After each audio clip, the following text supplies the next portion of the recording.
All rise.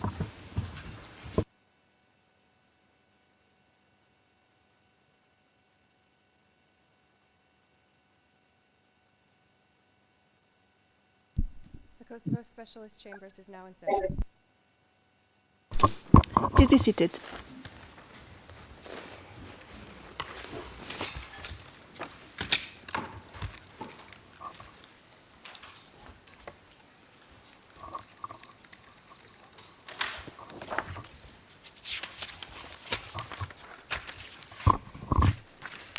So good afternoon and welcome everyone to this first status conference in this case.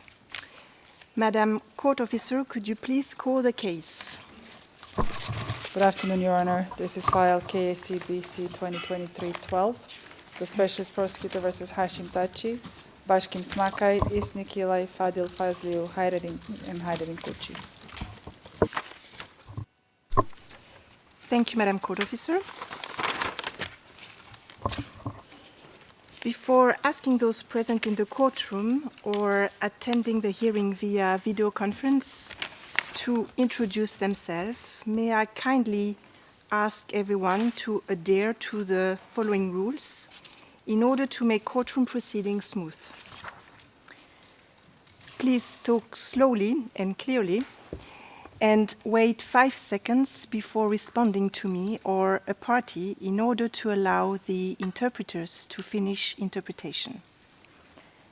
In light of the fact that some are participating in this hearing physically and others remotely via video conference, and that we have 6 parties in this case, and with a view to allowing everyone to follow the proceedings, please do not speak at the same time and wait to be given the floor to switch on your microphone.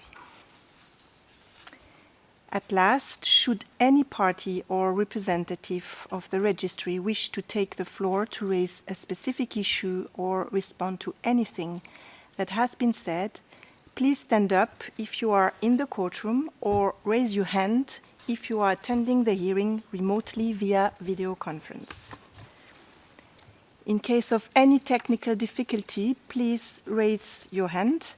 Should there be a disconnection, we will do our best to reconnect immediately, or should the issue not be fixed immediately, I may adjourn the hearing for a couple of minutes to ensure that the line is reconnected. I will now ask the prosecution, the defense, and the registry's representatives to present themselves and their representative teams, starting with the Specialist Prosecutor's Office. Good afternoon, Your Honor. Josh Chaffetz on behalf of the SPO, and I'm joined today by my colleagues Gaia Percolo, Fabian Unsernad, Alina Correa, and Lena Peterson. Thank you, Mr. Prosecutor. May I ask the defense to introduce themselves, starting with the defense for Mr. Thaçi, who is attending the hearing remotely, please. Good morning, Your Honor. My name is Sophie Ménégon, and I'm co-counsel for Mr. Thaçi. Thank you. Thank you, Counsel Ménégon. For the record, I note that your client, Mr. Thaçi, is also attending this hearing via video conference. Can you hear us, Mr. Thaçi?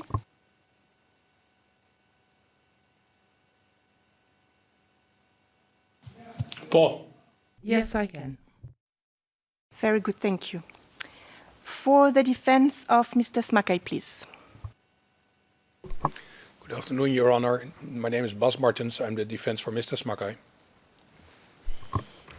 Thank you, Counsel Martins. And for the record, I note that your client, Mr. Smakaj, is present in the courtroom. May I now ask the defense of Mr. Fazliu to introduce themselves, please. Thank you, Your Honor. Good afternoon. My name is Michiel Pestman. I am duty counsel for Mr. Fazliu. Thank you, Counsel Pestman. And for the record, I also note that your client, Mr. Fazliu, is present in the courtroom. For the defense of Mr. Kuçi, please, which is attending the hearing remotely. Good afternoon, Your Honor. My name is Alexander Admiraal, and I'm duty counsel for Mr. Hayreddin Kuçi. Thank you, Counsel Admiral. For the record, I note that your client, Mr. Thaçi, is also attending this hearing via video conference. And could the registry please confirm who is present in the court, in the room? Good afternoon, Your Honours. I am present here at the remote location with Mr. Thaçi and myself, Head of Court Management Unit, with the court officer from Court Management Unit also present. Thank you, Mr. Court Officer. And the defense of Mr. Kilai, please. Good afternoon, Your Honour. Ian Edwards for Mr. Kilai. Thank you, Counsel Edwards. For the record, I note that your client, Mr. Kilai, is also present in the courtroom. Now I turn to the registry, please. Good afternoon, Your Honour, and good afternoon, colleagues. Jonas Nilsson, Deputy Registrar. I'm here together with Whitney Price, Legal Counsel. Thank you. And last, for the record, I'm Marjorie Massolo, pretrial judge for this case. I recall that on 10th of December 2024, I scheduled this first status conference pursuant to Rule 96.1 of the Rules of Procedure and Evidence, and asked the parties to provide written submissions on the items listed in the annex to the said scheduling order, and all topic deemed necessary. Accordingly, the registrar and the specialist prosecutors submitted their representative observations last Thursday, which was the 12th of December 2024, and the defense for Mr. Thaçi and Kilai submitted their respective observations last Friday, 13th of December 2024. I wish to thank the parties for their written submissions despite the tight deadlines. The purpose of our hearing today is twofold. First, to review the status of the case and organize exchanges between the parties. And second, to allow Mr. Thaçi and Smakai to enter a plea pursuant to Rule 92, should they wish so. For time management purposes, may I ask the Thaçi defense and the Smakai defense whether Mr. Thaçi and or Smakai will enter a plea today. Counsel Menegon. Thank you, Your Honour. At this stage, my client does not wish to enter a plea. This is well noted. Thank you. The same situation here. Thank you. Well noted. Since you have both chosen not to enter a plea, Mr. Thaçi and Smakai, today, I recall my directions set out in the order setting the date for today's status conference, and I will invite you to place your plea, if any, on the record in written form by the 7th of January 2025 at 12. Should you decide not to avail yourself of this right, I will enter a plea of not guilty on your behalf on the same day and proceed pursuant to Rule 95. The main reason of our gathering today, as already said, is then to organize the exchange of evidence between the parties in order to ensure the expeditious preparation for trial. I wish to recall that we are still at an early stage of the disclosure process, which will be fully initiated with the decision setting a legal framework for the disclosure of evidence. I shall issue this decision following today's hearing on Friday, 20th of December 2024. I'm also aware that the defense teams may not be able to respond to all questions set forth in the agenda for today's status conference. At this early stage, I'm of course not expecting a response to each of these questions on the agenda, but that each party diligently engages in the process we initiate today. I will now follow as an agenda for this hearing the annex to the scheduling order convening this conference. I have received and read the respective submissions filed by the SPO and the defense for Mr. Thaçi and Kilai. May I kindly ask the parties concerned and the registry representatives not to repeat their written submissions in today's hearing, Rather, if you wish to supplement them where necessary or to add a new element to the discussion, please make concise and succinct submissions. The defense for Mr. Smakai.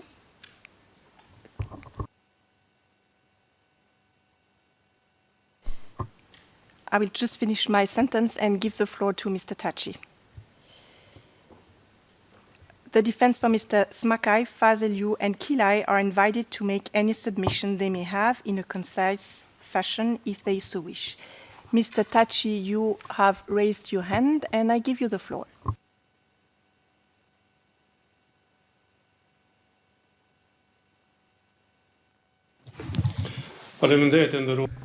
Thank you, Your Honor. As mentioned by my counsel, before making the statement, I wanted to add something. In this early stage of the proceedings, and for it to go smoothly, you know very well that in November 2020, an indictment was issued against me just 3 months before I was re-elected president of the country.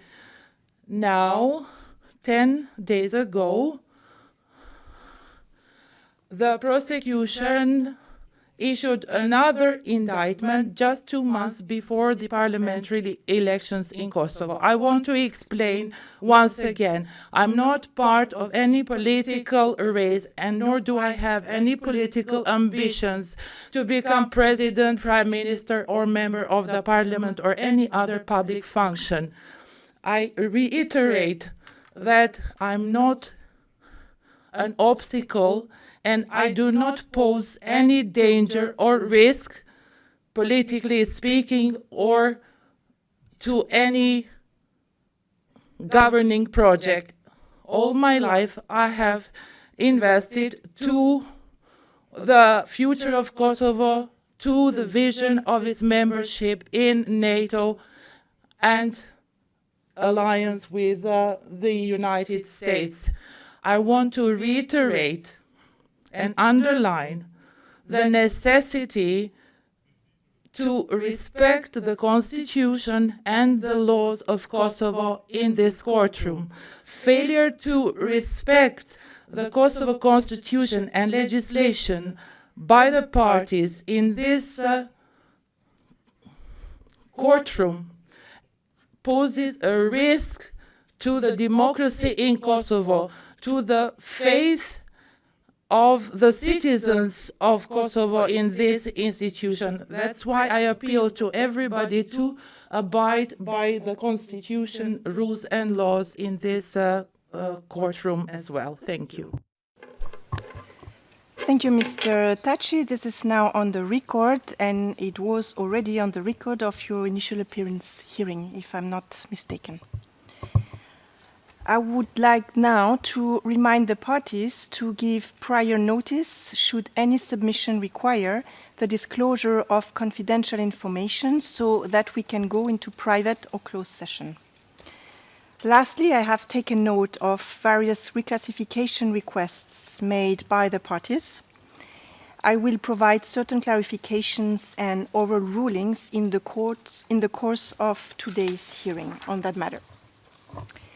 Let's now move to the first item on our agenda, which relates to general questions. Before I give the floor to the parties, I will recall the general principles of disclosure in the legal framework of the specialist chambers, as they have been enshrined in previous jurisprudence. Disclosure is an inter partes process in electronic form, organized and facilitated through the Registries Court management system. Disclosure shall be a priority for the prosecution at this stage, and the parties shall disclose evidence of true relevance to the case and not the greatest volume of evidence. That is the essence of the process we are now initiating. In view of the publicity principle, evidence is registered as public unless there are reasons to classify otherwise. The disclosing party determines the appropriate level of classification of evidentiary items on a case-by-case basis. Moving now to the general questions addressed to the specialist prosecutors.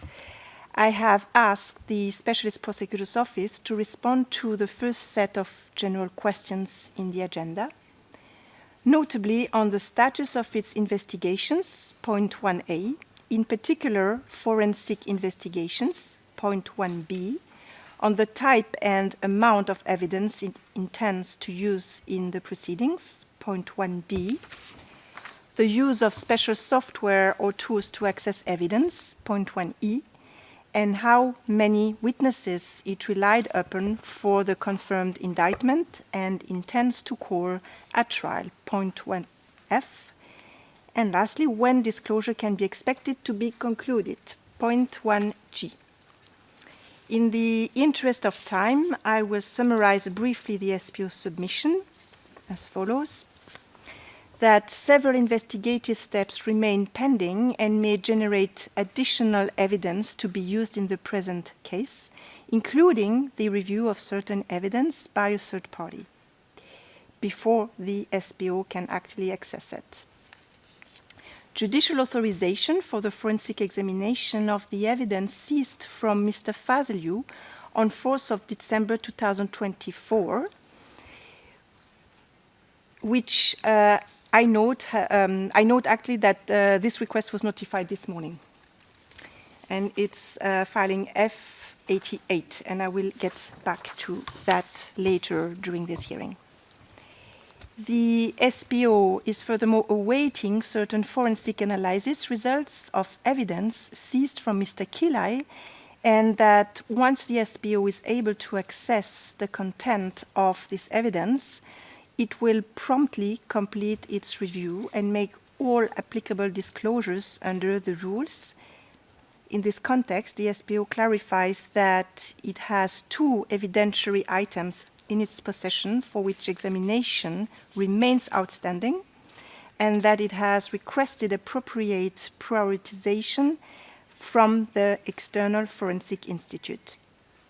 Related to these specific submissions, I have taken note of Mr. Kilai's concerns that the pretrial schedule for this case may be delayed because the SPO has not yet gained access to Mr. Kilai's electronic devices.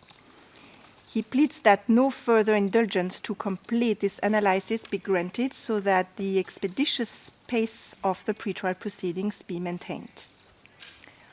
In the confirmed indictment, the SPO relied on 1 witness. It intends to call 3 witnesses at trial, but this number is subject to change. The SPO intends to use in these proceedings 1. Audio recordings, 2. Evidence recovered from electronic devices, including mobile phones, 3. Call data records, 4. Official records from the KSC detention center, and 5. Physical evidence recovered during search and seizure operations. For accessing the content of electronic devices, the SPO will provide the defense with the software required to access it, or certain licensed software will be made available. Related to these specific submissions, I've also taken note of Mr. Kilai's concerns that only material which the SPO intends to rely upon or that is potentially exculpatory should be disclosed to the co-accused to avoid unnecessary breaches of Mr. Kilai's right to privacy. In light of the aforementioned pending investigative steps, the SPO cannot yet indicate when the disclosure of evidence and information in this case can be concluded. Having now summarized the submissions on these general questions, I will now give the floor to the SPO to supplement its submissions if necessary. In this context, I invite the SPO to address the concerns raised by the defense of Mr. Kilai to the extent possible. I also seek clarification as to your submissions in paragraph 6 of your submission, namely whether the two items currently in the SPO's possession for which examination is outstanding involve Mr. Kilai or someone else. Mr. Prosecutor, you have the floor. Thank you, Your Honor. I'll answer your last question first. Mr. Kilai's phone that you referred to is one of those two items. That's currently in our possession awaiting processing. The other is the phone you referenced earlier, Mr. Fosliu's phone, for which we've submitted our request for further examination. Yeah. Unless there are more specific questions from Your Honor, I don't have anything to add other than to address the point you raised from Mr. Kilai about the treatment of the disclosure of his phone. And I would just say right now his concern is noted. We will engage with all of the counsel for anyone for whom we've seized a phone and engage with them on that issue. We may take a different view of the issue, but we will work with them on that issue. And as far as Mr. Kilai is concerned, it's premature for the reason Your Honor has already mentioned. We won't be disclosing his phone right now because we're not in a position to. Thank you. Thank you, Mr. Prosecutors. I will now turn to the defense and seek their concise submissions, if any, starting with the defense for Mr. Thaçi. No observation, Your Honor. Thank you. Thank you, Counsel Ménégon. Counsel Martins, you have the floor. Thank you, Your Honor. I have special observations on questions 1H and I and J, and I think I'll reserve that point when you get to the agenda on those points or not. Or would you like to make my position clear at this moment? Are you under the general questions? General questions, yes, but yes. 1H and I and J. Because you ended, I think, at number G. No, I think this is the moment then. Okay, thank you very much.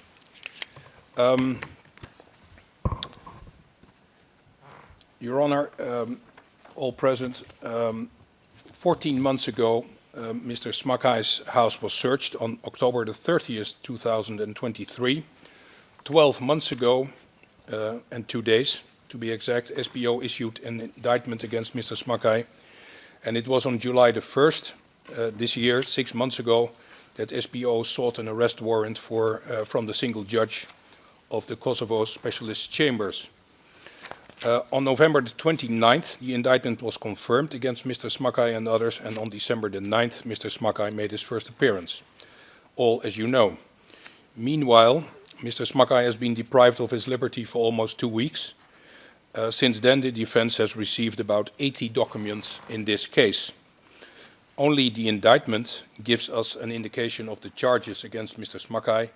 Evidence has not been released yet by SPO.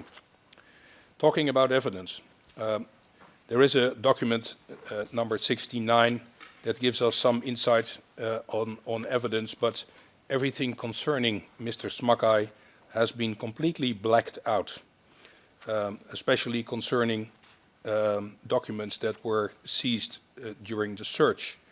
Information about phone records is very limited.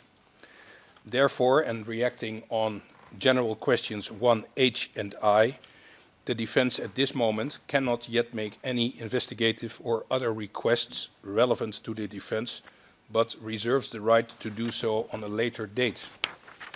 Reacting to the prosecution submissions and defense position on number 1J of the general questions, SBO states that the investigation is, and I quote, largely complete. There are still steps to be taken in the investigation. Third-party review of certain evidence regarding legal privilege is necessary. The defense asks SPO to indicate whether such a review should also take place in the case against Mr. Smakai. It seems quite possible that all the evidence where no questions of legal privilege are involved could and should be released immediately.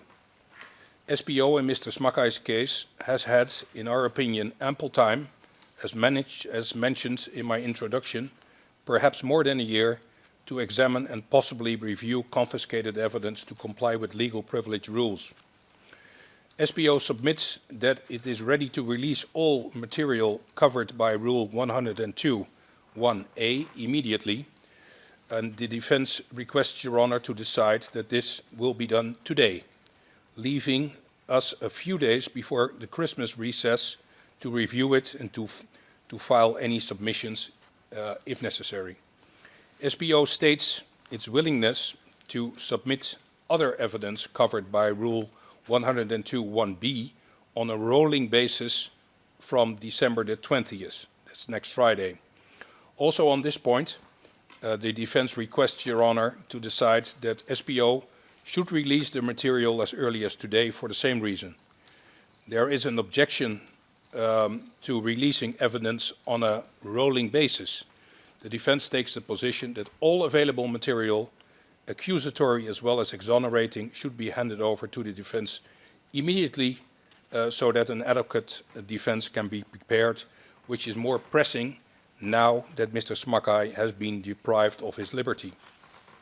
As far as the material covered by Rule 102 under number 3, material required for the defense, it is noted that SPO is brief but also quite vague about what is in its position. Again, the defense objects to the issuance of that material on a rolling basis. It is imperative that exculpatory evidence in possession of SPO will be released immediately as soon as today. The defense also advocates that other seized property which is not needed for the investigation be returned to Mr. Smakai immediately. Delay in issuance of the evidence can be done immediately also by the secure electronic data sharing system SETS, so that even Mr. Smakai can review all the evidence himself as soon as possible. Thank you. Councillor Martens, I think it was my mistake. Indeed, those items were supposed to be discussed a bit later.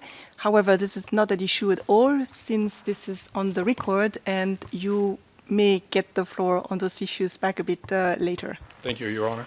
In any case, it is well noted. I will give the opportunity to the SPO, if this is fine for you, to respond when we get there, or do you wish to take the floor now? Happy to respond when we get there, Judge. This is well noted. I will then continue on the general questions I had raised previously and give the floor to Councillor Pestman.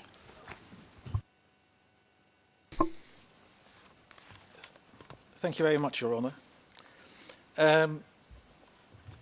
I had a couple of questions and some remarks. Sorry to interrupt you, Council.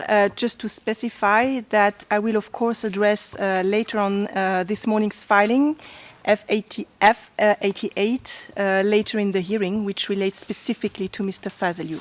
Okay, so that's the filing you just mentioned about his phone. Yeah, I haven't seen that filing yet.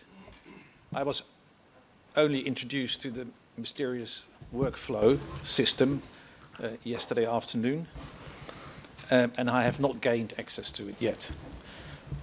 I'm just telling you, so if you expect me to have read anything that has only been filed in that particular system, I have not been able to read it yet. All right, just one observation then. This has been filed indeed confidentially, so you shall have access to it. For any logistical issues or IT issues, I kindly ask you to liaise as soon as possible with the registry to make sure that this doesn't become an issue. And I invite you to do so. Do you wish, Mr. Deputy Registrar, to take the floor? No need, Your Honor. Just to say we are available to assist after the hearing immediately. Okay. I give the floor back, Councillor Pestman. Yeah, thank you very much. I will contact the registrar after this hearing. So I won't be able to say a lot about that particular filing because I haven't seen it yet.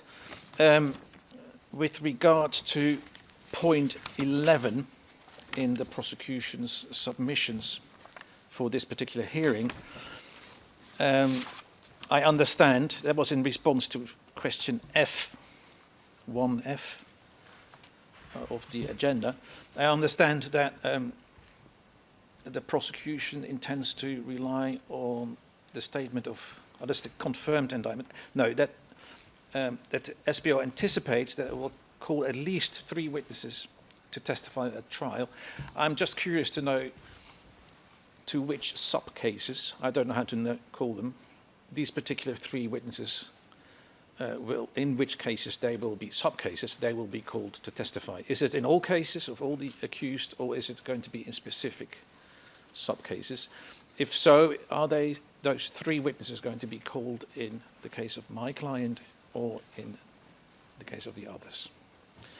That was my question with regard to the submissions of the prosecutor. And in response to your questions, Your Honour, in H, I and J, I can be very brief. I'm not in the position to answer any of those questions. We'll get there. We'll get there. Okay, yes. Thank you very much. Thank you, Councillor. Shall I give the floor to Council Admiral before giving you the floor, Mr. Prosecutor? That's fine, Your Honor. Thank you. So, Council Admiral, the floor is yours. No submissions, Your Honour. Well noted. And Council Edwards, please.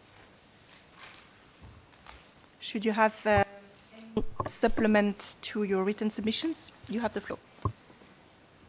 Only on one point, Your Honour. We rely on what has been set out in our submissions. It's the only thing I'm going to say is that whilst it's encouraging to hear the prosecution stating that they'll engage with all counsel for anyone from whom a phone has been seized, that they will work with us on the issue of disclosure. In my submission, it's not right for the prosecution to say that it is premature to engage in the discussion of the simply of the issue of what in each phone should be disclosed to all defence teams. It is a matter of principle that only evidence of relevance to a case is disclosed. And on Mr. Kilai's behalf, it would be my submission that holiday photos, text messages about what to buy, what needs to be bought at the supermarket that afternoon is simply not relevant. There is no basis whatsoever in principle for anything other than material that is relevant to this case to be disclosed. And to suggest that it's premature to even engage in that discussion simply cannot be right. Thank you, Councillor Pessman. Yes?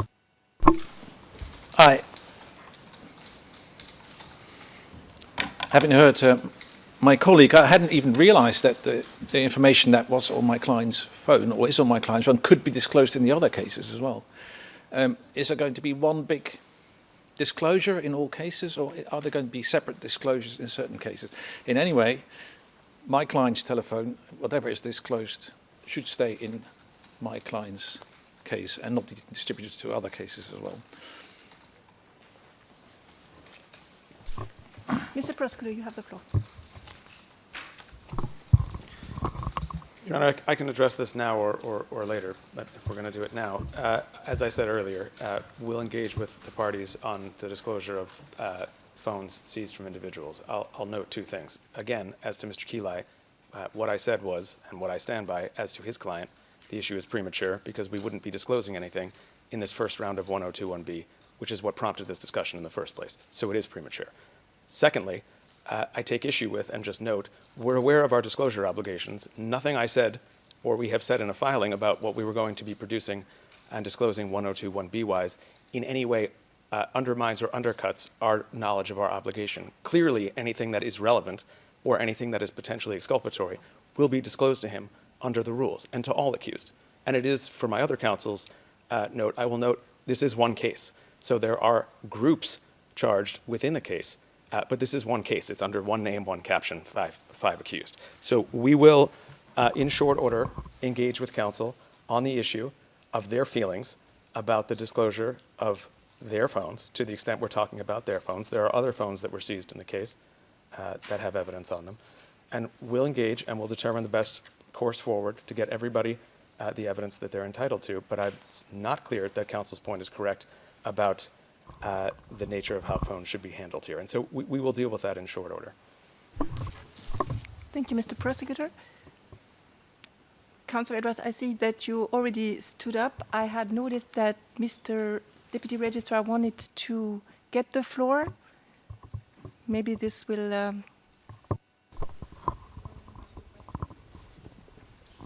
Very short, Your Honor. Just to clarify, F88 has indeed been submitted. It's been sent by email to Duty Council this morning. So Council is not yet dependent on the mysteries of legal workflow, but you have it in your inbox, as the other Duty Councils. Thank you. Well noted. Thank you, Mr. Deputy Registrar. Councillor Edwards, please. What I had to say was a response to my learned friend's submissions, nothing to do with the Registrar and Duty Council's access. Your Honour, the reason why we made the submissions that we did at paragraph, where is it? Well, in our submissions, paragraph 17 in our submissions was a direct response to the way in which the prosecution made their submissions in paragraph 9, where they stated that software would be, I paraphrase, but software would be provided to the defence teams to allow access across the content of each electronic device, to allow the defence to access and conduct full searches across the content of the mobile device. It was in that context that we wanted to place a marker now that any suggestion that the full content of Mr. Kilai's mobile device or devices would be available and accessible and searchable by the other defence teams would be vehemently opposed, because evidence that is not relevant need not be disclosed. That's why we made the submission that we did. But if my learned friend is stating that they're aware of their disclosure obligations, and I've no doubt that they are, then hopefully the matter won't arise. But if it does arise, it will be dealt with robustly by us. Response? No response, no reply? We will thus move on to point 1C of the agenda. I have also asked the registry to respond to the question whether forensic examinations of certain evidence transmitted to the registry upon seizure of the SPO will be requested or are ongoing, how much and what type of material it concerns, if such examination can be prioritized, and how much time is needed to complete the analysis. This is point 1C. I summarize the registry's submission that concern primarily Mr. Thaçi, and I stay as generic as possible, not to reveal any confidential information since we are in a public session. The registry submits that it handed a number of evidentiary items to the External Forensic Institute and provided said institute with a priority list as proposed by the SPO. The External Forensic Institute informed the registry that, considering its caseload, time estimates for the completion of the analysis will be conveyed as soon as possible. The forensic analysis of materials seized from Mr. Thaçi at an earlier occasion is still ongoing, and the registry inquired with said institute whether a password for the seized electronic devices is, if available, would assist in the execution of the requested forensic operations. The registry also conveyed further information and questions provided by the External Forensic Institute regarding the items seized from Mr. Thaçi. Lastly, the registry seeks authorization to liaise with the SPO on whether any passwords are available for the electronic devices seized from Mr. Thaçi, if applicable, to assist the External Forensic Institute in executing the forensic analysis. The submissions of the registry, including a list of seized devices and their corresponding identification numbers, together with a chain of custody forms, were made available to the Cucci defense on Friday, 13th December 2024, confidential and ex parte. I would now like to give the floor to the registry in case it wishes to supplement its submissions. Thank you, Your Honor. We would first like to note that our written submissions are ex parte, but the registry has no objection. Zonja Brans, faleminderit nderuar gjykatës, fillimisht dëshirojmë të vërejmë se parashtrimet me shkrim janë ex parte. Gjykatësia Is there a problem? Okay, great. I'll just restate that the registry has no objection to our confidential and ex parte submissions being made available to all defense teams, but we defer to the judge and the parties in that respect. We have just 2 points in terms of substance to supplement our submissions. The first point is that the External Forensic Institute has conveyed to the registry that they are indeed working on time estimates, and they can provide those time estimates for completion of all forensic activities by the end of this week, and we will file those estimates in the case file.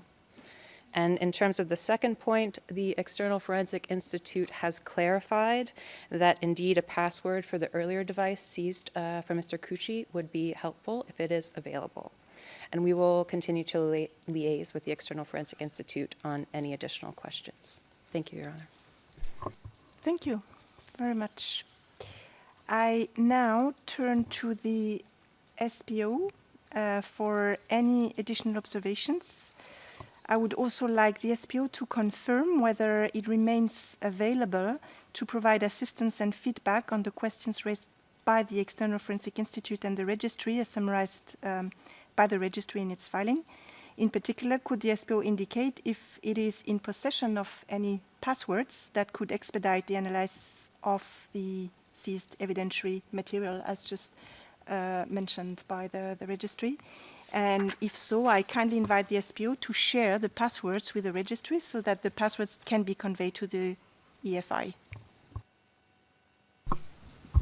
Understood, Your Honor. And on the last point, we will, if we have any, and we do, we will provide them to the registry in short order to provide to the External Forensic Institute. We have them for at least 2 devices, and we will provide those today.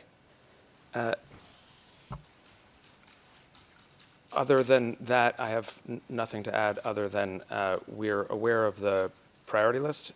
We are happy to engage and liaise with the registry to facilitate answers to questions raised by the External Forensic Institute, but we do also in short order plan to submit a further request to Your Honor regarding the prioritization of the devices that were seized from Mr. Cucci and the specific parameters of the requested analysis of those documents. Excuse me, of those materials. Thank you, Mr. Prosecutor. I now turn to the Cucci defense. Does the defense have any observations at this point in time in this context? Allow me to inquire.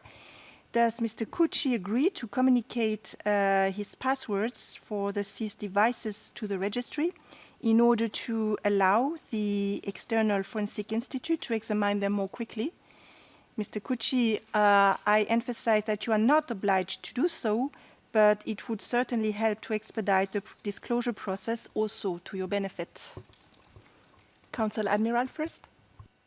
Thank you, Your Honor. We already provided 2 passwords to the SPO. If the registrar or the SPO needs any other passwords, I will discuss that first with my client. All right. Does Mr. Cucci want to say something?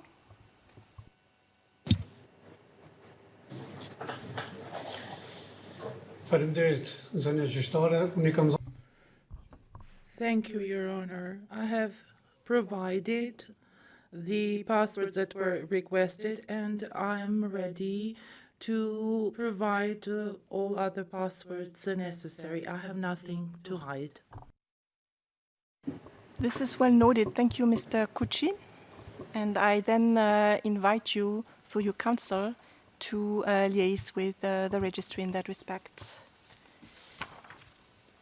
I now turn to the questions that were primarily addressed to the defense, and those have already been dealt with by Counsel Martins to a certain extent.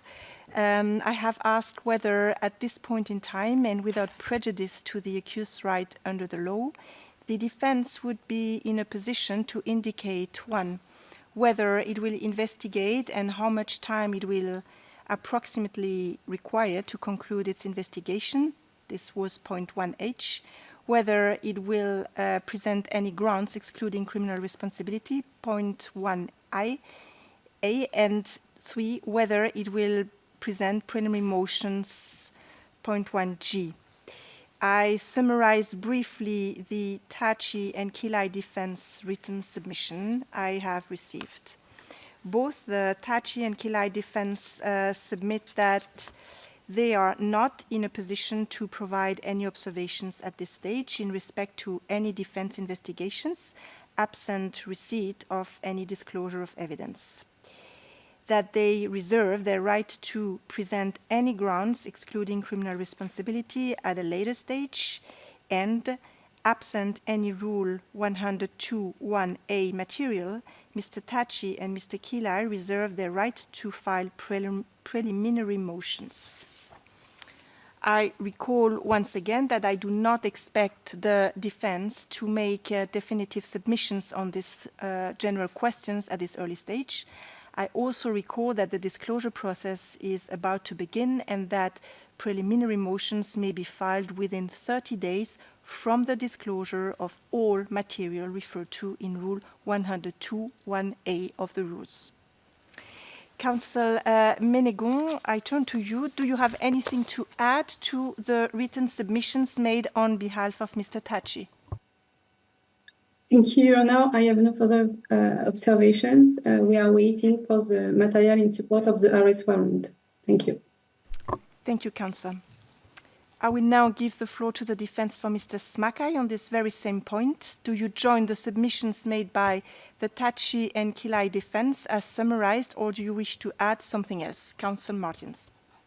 Thank you, Your Honor. I joined the positions of the co-defendants, and as I just said in my earlier statement, we are waiting for, in fact, the evidence to be disclosed as soon as possible. Thank you. Thank you, Counsel. I will now turn to the defense for Mr. Fazeliu with the very same question. Counsel Pestman, you have the floor.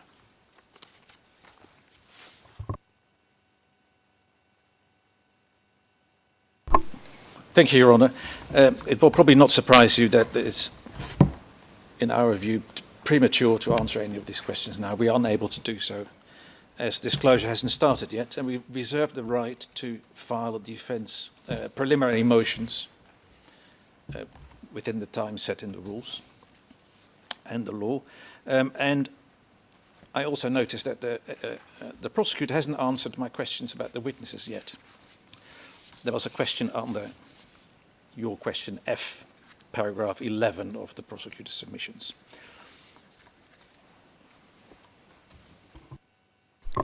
Thank you, Counsel Pestman. We will give the floor in a few minutes to the prosecutor, Mr. Prosecutor, and I will now turn to Mr. Cucci's defense.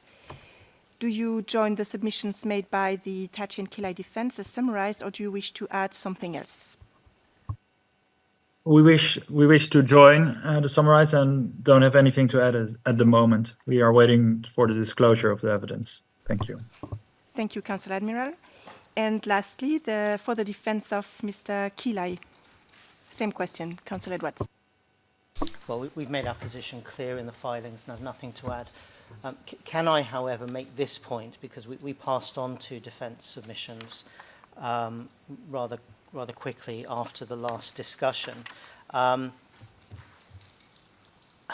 have to say I sort of broke out in a bit of a cold sweat when I heard that there had been submissions from the registry, submissions going to today's status conference. I thought I'd missed it. Turns out I hadn't missed it. It had just been filed ex parte. There are submissions before Your Honour there are submissions that the SPO have had sight of coming from the registry, and although thus far everything seems to have related to Mr. Cucci only, the rest, we simply don't know what the registry has had to say in terms of submissions for this hearing.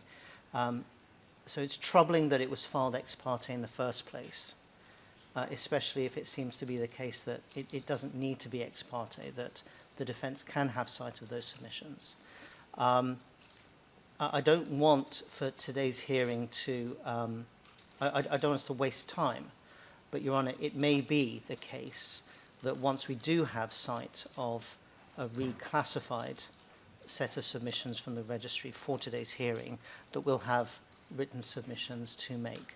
But we on this side of the bar, are flying blind in terms of the registry submissions. And it's a rather unfortunate situation to learn about it halfway through the status conference.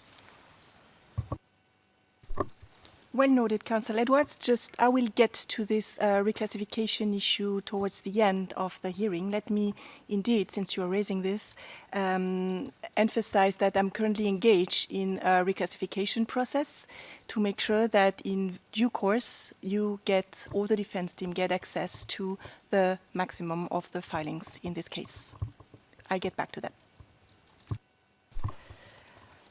All right, I thank the defense for the submissions at this stage, and your position is, of course, very well noted. Let us now move to the second item of our agenda, the supporting material to the confirmed indictment and the Rule 86(3)(b) outline. I have asked the SPO to provide specific information about, 1, the amount of Rule 102(1)(a) material, including breakdown and translation of such material, point 2(a) and (b), whether the Rule 102(1)(a) material and the outline require redactions, this is point 2(c), and 3, whether the SPO is able to disclose such material shortly after today's status conference or, in any case, ahead of the 30-day time limit provided for in Rule 102(1)(a, namely 7th of January 2025.2d. I, again, will now summarize briefly the SPO submission in writing, that the SPO has provided a breakdown of the Rule 102(1)(a material. It also submits that it has taken a statement from Mr. Kilai on 2nd of November 2023, the transcript of which in English and Albanian is part of the Rule 102(1)(a material, and a copy of which was made available to the Kilai defense in April 2024. Both witness statements have been translated into Albanian. Related to these two SPO submissions, I've taken note of Mr. Kilai's request for clarification as regards the number provided by the SPO in the breakdown table. Then back to the SPO submission, some of the Rule 102(1)(a material requires reductions. However, the detailed outline submitted with the SPO's indictment can be immediately disclosed to the defense on a confidential basis. Lastly, the SPO is prepared to disclose all material falling under Rule 102(1)(a that does not require reductions immediately following today's status conference. It is also prepared to disclose the remaining Rule 102(1)(a material requiring reductions following the pretrial judge's decision on the adoption of the protocol governing disclosure, which will occur by the end of this week. Before I give the floor to the SPO, allow me to recall that the SPO has to disclose the entirety of Rule 102(1)(a as soon as possible, but at least within 30 days of the initial appearances of the accused, which took place on the 8th and 9th December 2024. I also wish to recall once again that I intend to issue the framework decision on disclosure of evidence including the redaction regime, by the end of this week. As regards the Rule 86.3b outline, I will reclassify it shortly as confidential, since it can be shared with the defense without redaction.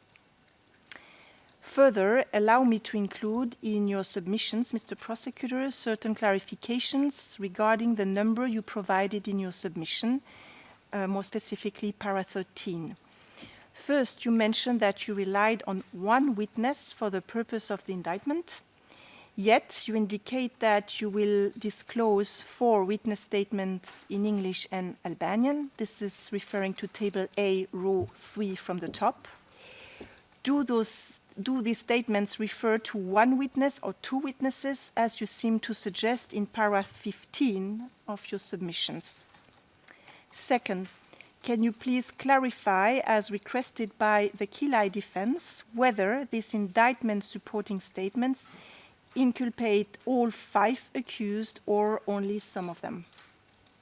Third, is my assumption correct that Counsel Edwards received a copy of the English version of Mr. Kilai's statement taken on 2nd of November 2023? Has Mr. Kilai received the Albanian version of this statement? I'm referring to you footnote 2. In addition, I note that the SPO has filed this morning a request for protective measures related to Rule 102.1a material. This is filing F87, classified strictly confidential and ex parte.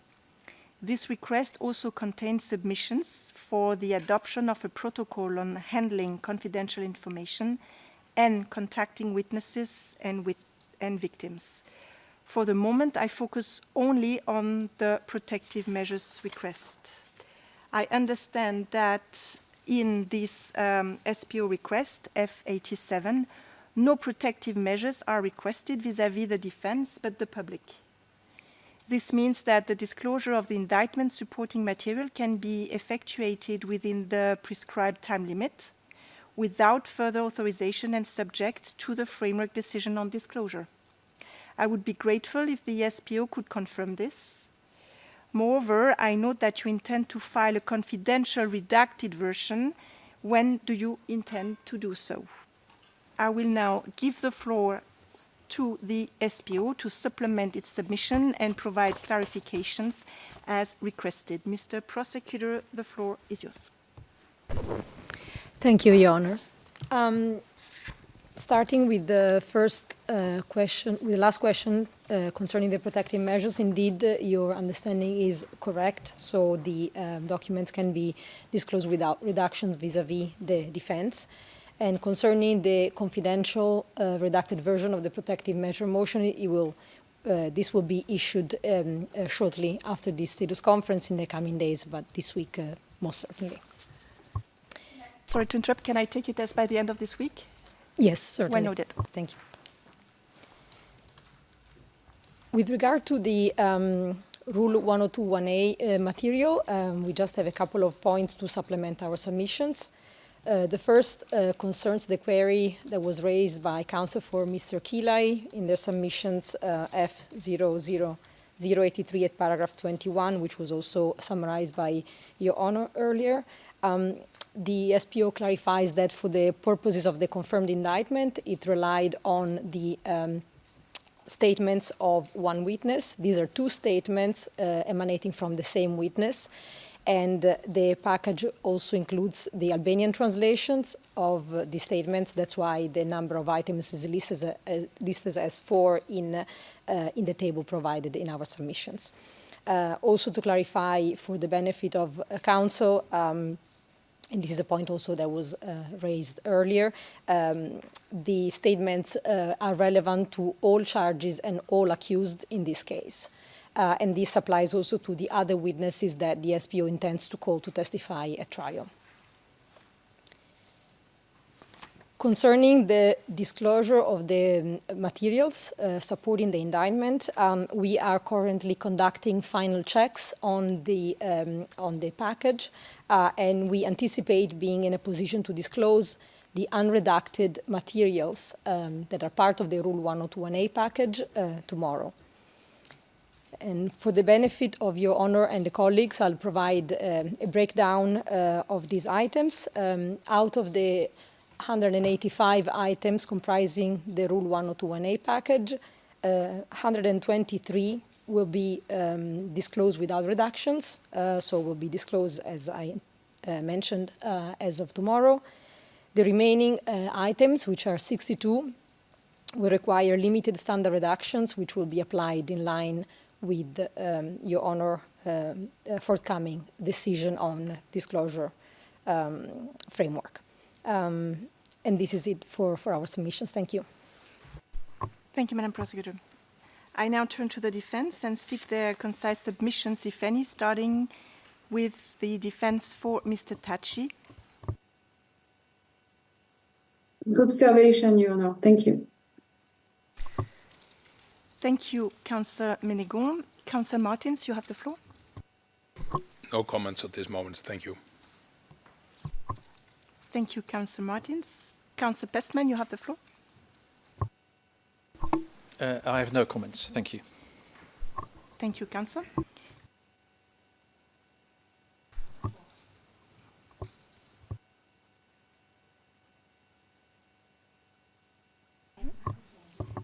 Councillor Admiral, you have the floor.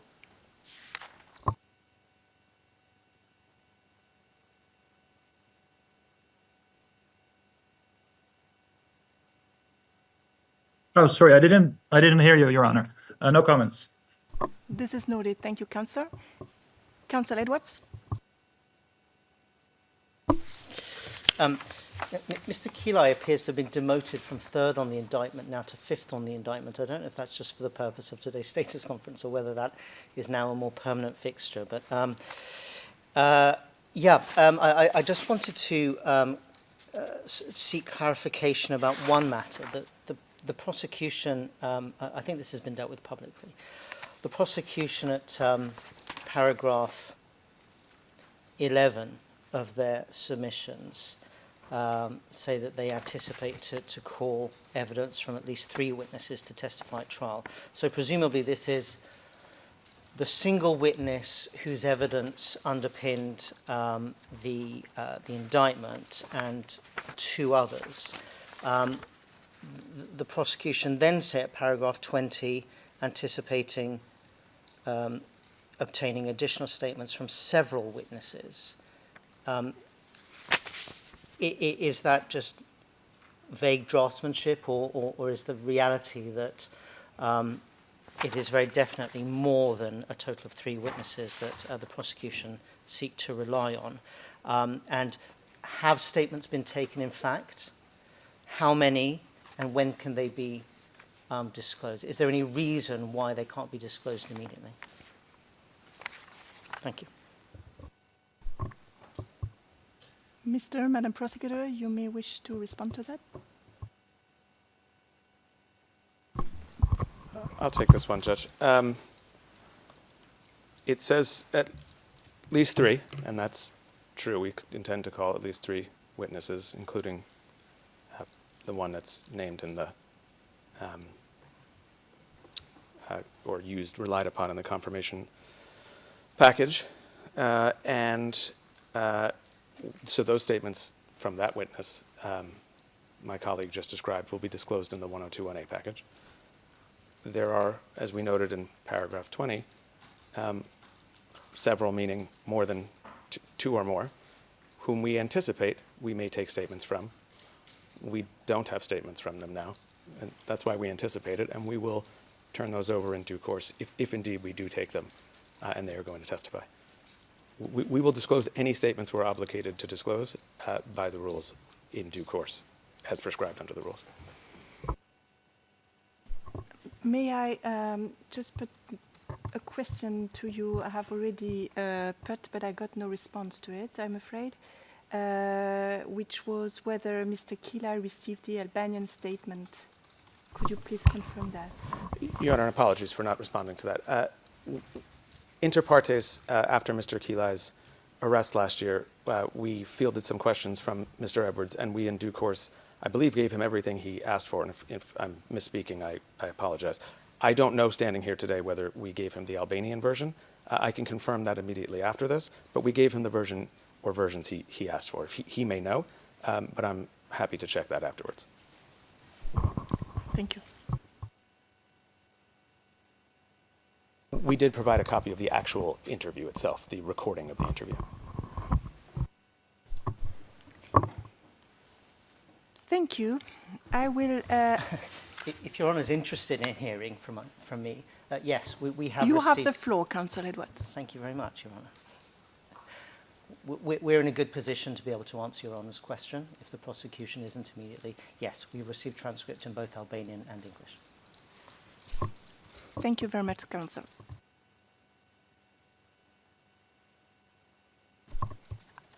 I will now enter 3 oral rulings. My first oral ruling concerns the reclassification of the Rule 86.3b outline. Following the SPO request, I hereby instruct the registry to lift the ex parte marking and reclassify the outline, filing number F28A02, currently classified as strictly confidential and ex parte as confidential, and pursuant to Rule 82.5 of the rules. This concludes my first oral ruling. My second oral ruling concerns the disclosure of Rule 102.1a material that does not require redactions. Having heard the parties, in particular the SPO submission, that it can immediately proceed to disclose the material which does not require redactions, I hereby instruct the SPO to proceed and disclose such material. Immediately after today's status conference, the remaining material that requires redaction will be governed by the framework decision on disclosure. In any event, the SPO is expected to conclude its disclosure of Rule 102.1a material fully by 7th of January 2025. This concludes my second oral ruling.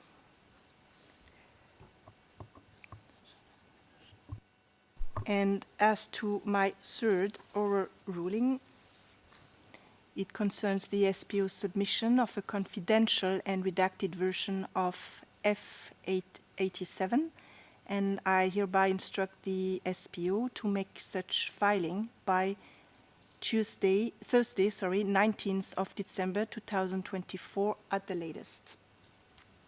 This concludes my third oral ruling, and we now move to point 3 of the agenda. Namely, the additional material the SPO intends to use at trial.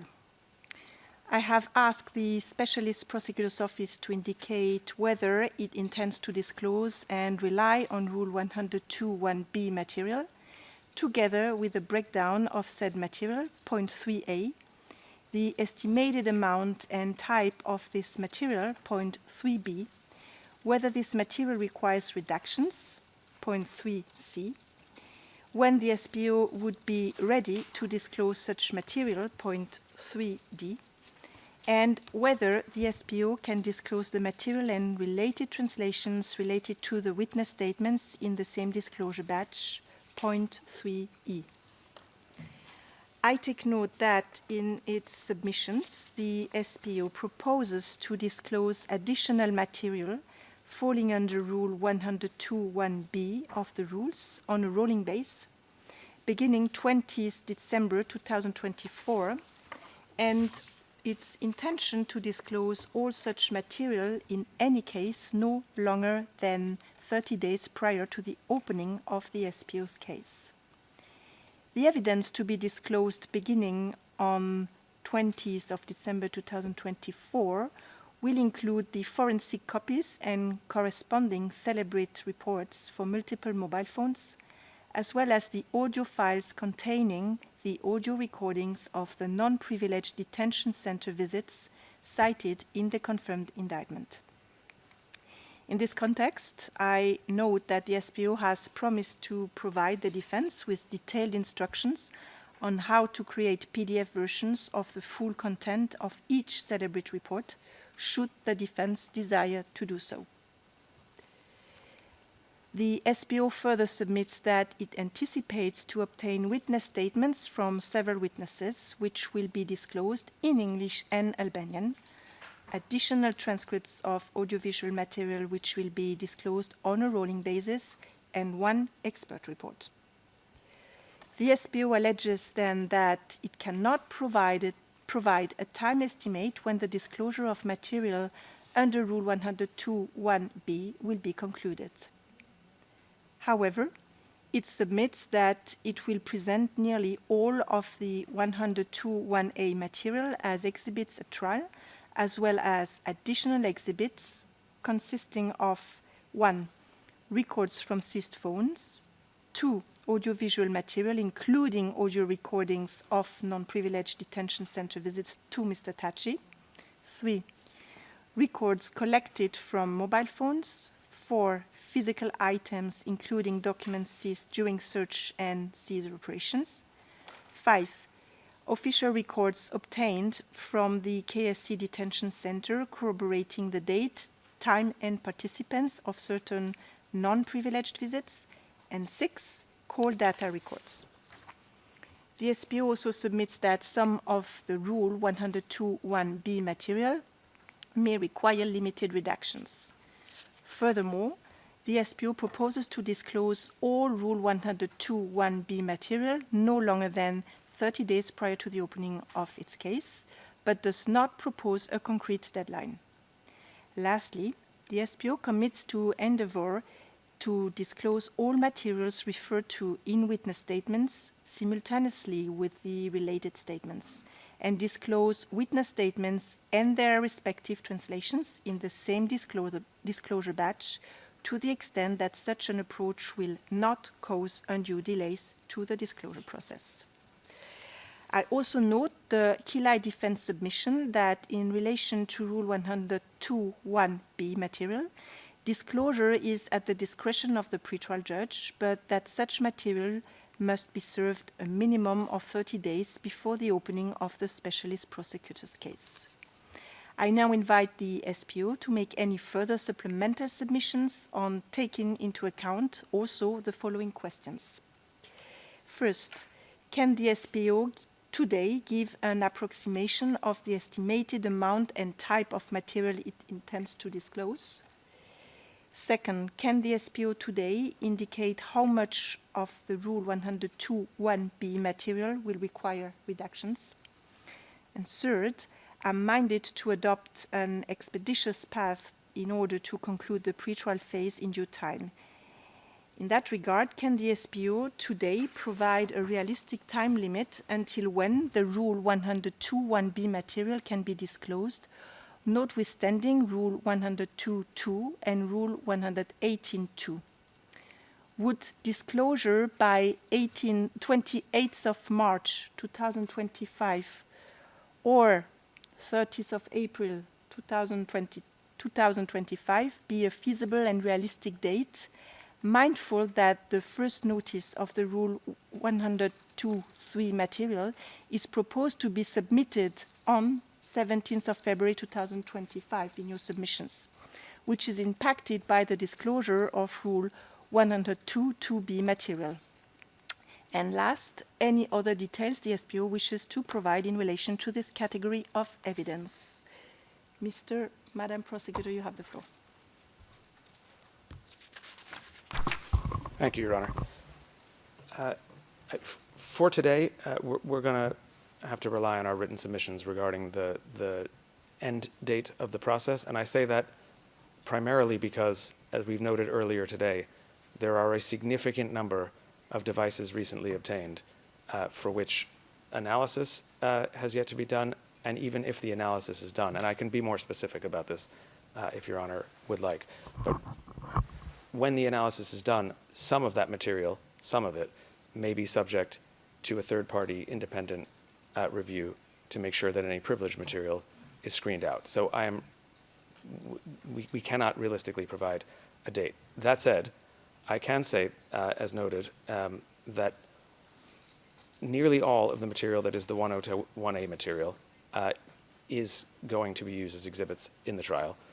And that forms, I would say, a very significant portion of what will be the SPO's exhibits at trial. And I can be more granular about that if Your Honor wishes, but it's no secret that a vast volume of the case is based on and comes from the recordings that are going to be transferred over to the accused this week. I will also note, I conferred with several of the counsel in person before the hearing today to let them know the recordings will, in this case, the audio recordings obtained from the detention unit will be disclosed by necessity on external devices, because that is the way the SPO received them, and that is also the format which is truest to the format in which they were provided.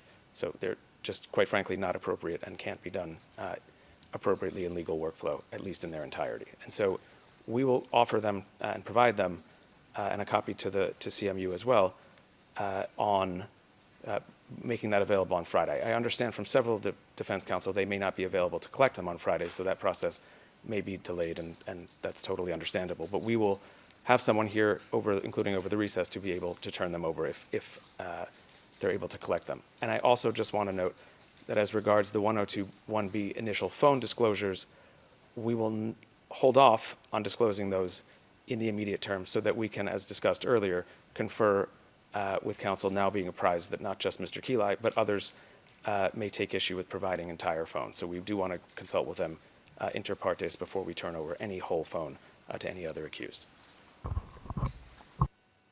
Thank you, Mr. Prosecutor. I will now turn to the defense and seek their concise submissions, if any, starting with the defense for Mr. Thaçi.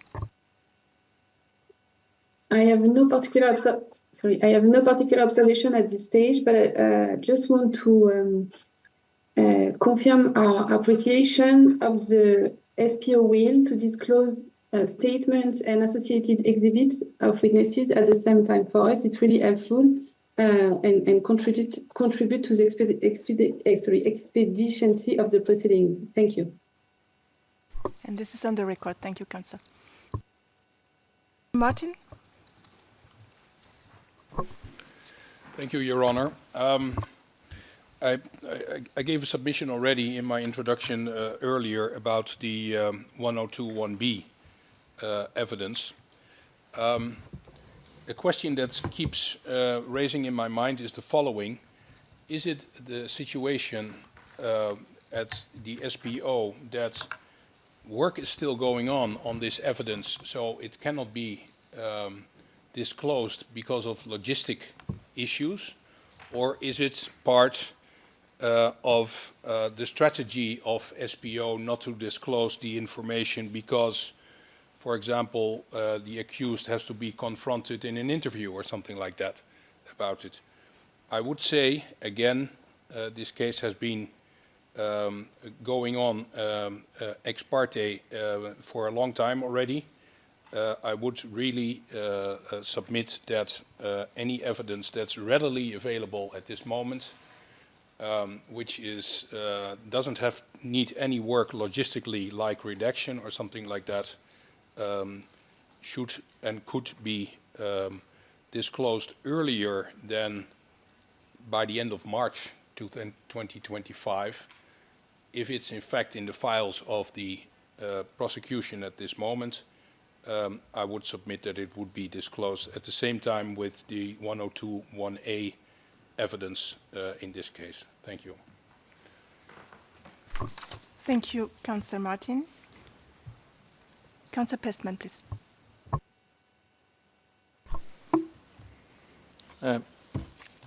Thank you. I had a question for the prosecutor. My client only speaks Albanian, cannot read English or any of the other official languages of this court. My question is, will the Albanian translations of the non-Albanian documents, will they be handed over, disclosed simultaneously with the other documents, or with the documents in the original language? I would appreciate it if they're handed over or disclosed at the same time, the same moment, and not at different times during the procedure. That was my only question. And this is noted. I will give the floor to the SPO in a few minutes to respond also to the question put by Councillor Martins. Before that, I will give the floor to Councillor Admiral. Thank you. Nothing to add. Thank you, Councillor. Councillor Edwards. Just a clarification, really, and an observation that at paragraph 22, where we say that disclosure to the defence is at the discretion of the pre-trial chamber, of course, what we mean is that the time limit for disclosure is to be set by the relevant panel, and that's what's at the discretion of the court. And the other observation really is that whilst, of course, the minimum prior to the opening of the specialist prosecutor's case for disclosure of all outstanding material is 30 days prior to opening under Rule 102(1)(b. The closer we get to that 30-day limit, the more likely it is that if the disclosure is voluminous, the defence are obliged to make an application to adjourn the start of the prosecution case because the defence hasn't had adequate time and facilities to prepare for the defence. It's not a submission, I'm just pointing out the obvious, I think.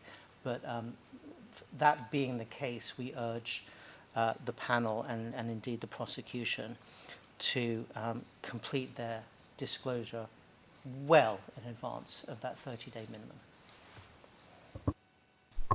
Thank you, Councillor Edwards.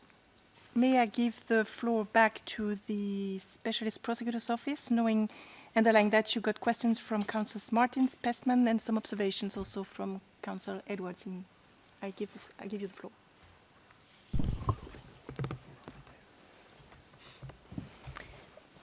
Yes, Your Honours. Concerning the translations, those will be provided in accordance with the rules. In the 102.1a materials, they will be provided simultaneously where available, and of course for the witness statements in the 102.1b will be provided also at the same time. I'm trying to see if I covered all of the questions that were addressed to us.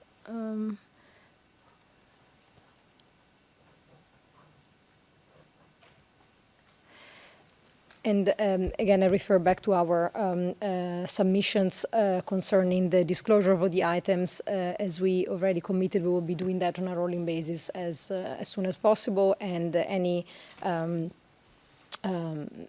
timing of that, of course, will depend again on redactions and technical matters and logistical matters, not at this stage of any other considerations. Thank you. Thank you, Madam Prosecutor. I will now enter my fourth oral ruling regarding the material to be disclosed under Rule 102.1b that does not require any redactions. As will be set out also in the framework decision, the SPO is instructed to begin with the disclosure of Rule 102.1b material that does not require any redactions as soon as practicable. A deadline for the disclosure of the remaining material will be set in the forthcoming framework decision. This concludes my first oral ruling. And let us now move to the next item on our agenda, related to the evidence material to defense preparation, which is the Rule 102.3 material. I have asked the SPO to provide specific information about 1. Whether the SPO has in its custody control any material falling under this rule. This is point 4a. 2. The type and estimated amount of said material. Point 4b. 3. Whether the material will require redactions. This is point 4c.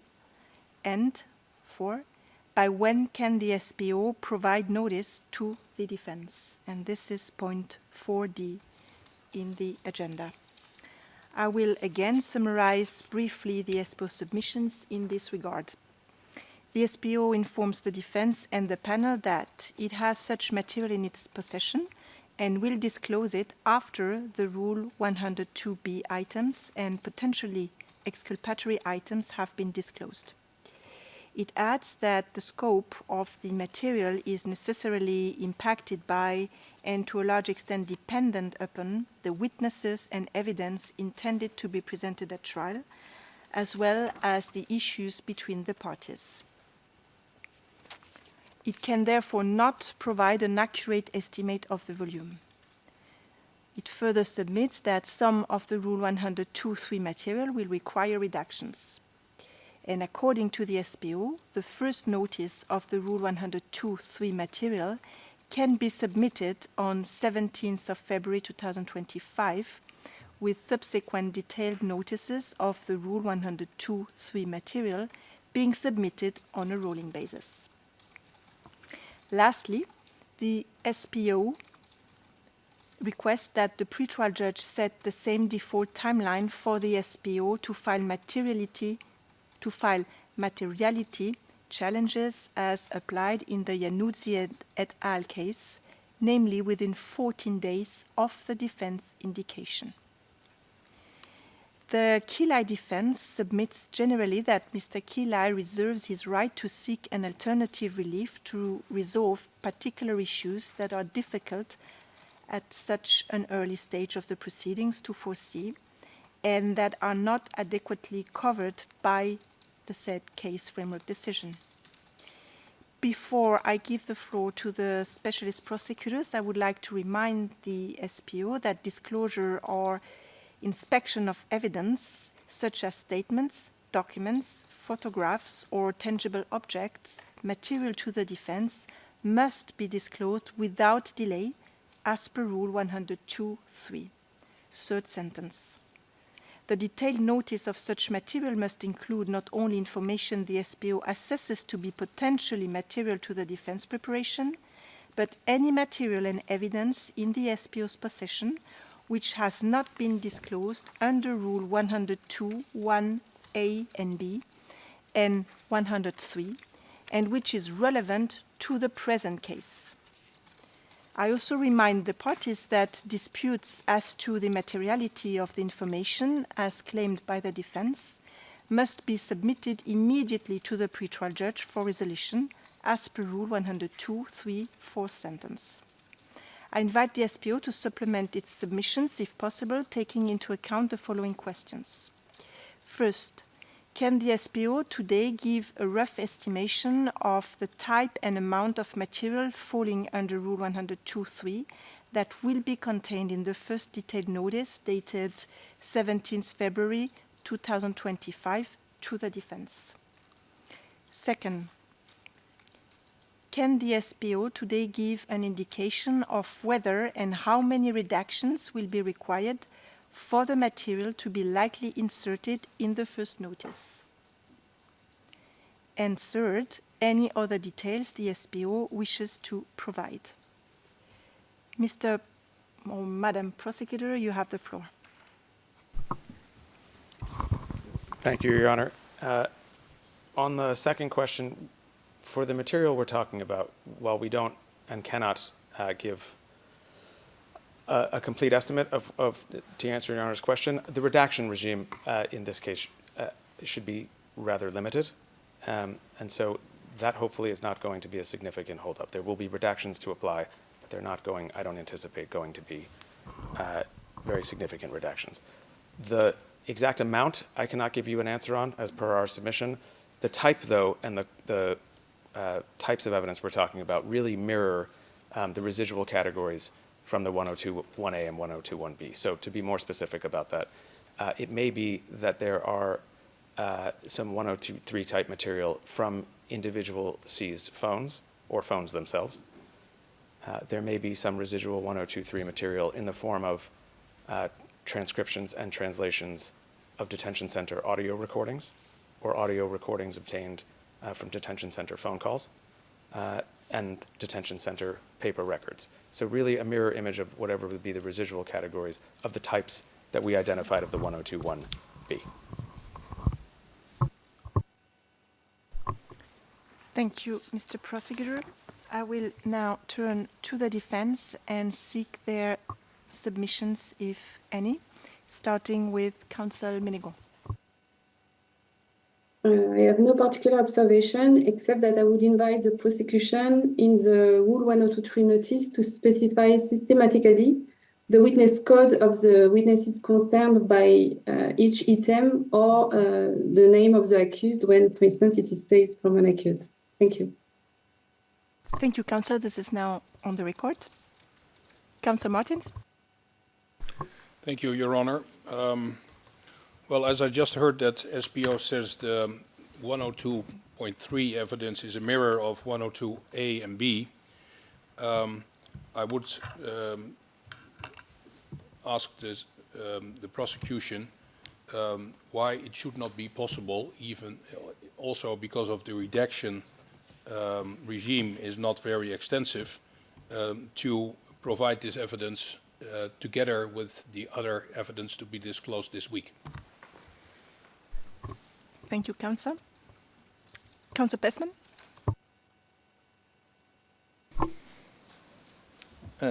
Thank you. I have no comments at this stage. Thank you, Counsel. Counsel Admiral. Thank you. Nothing to add.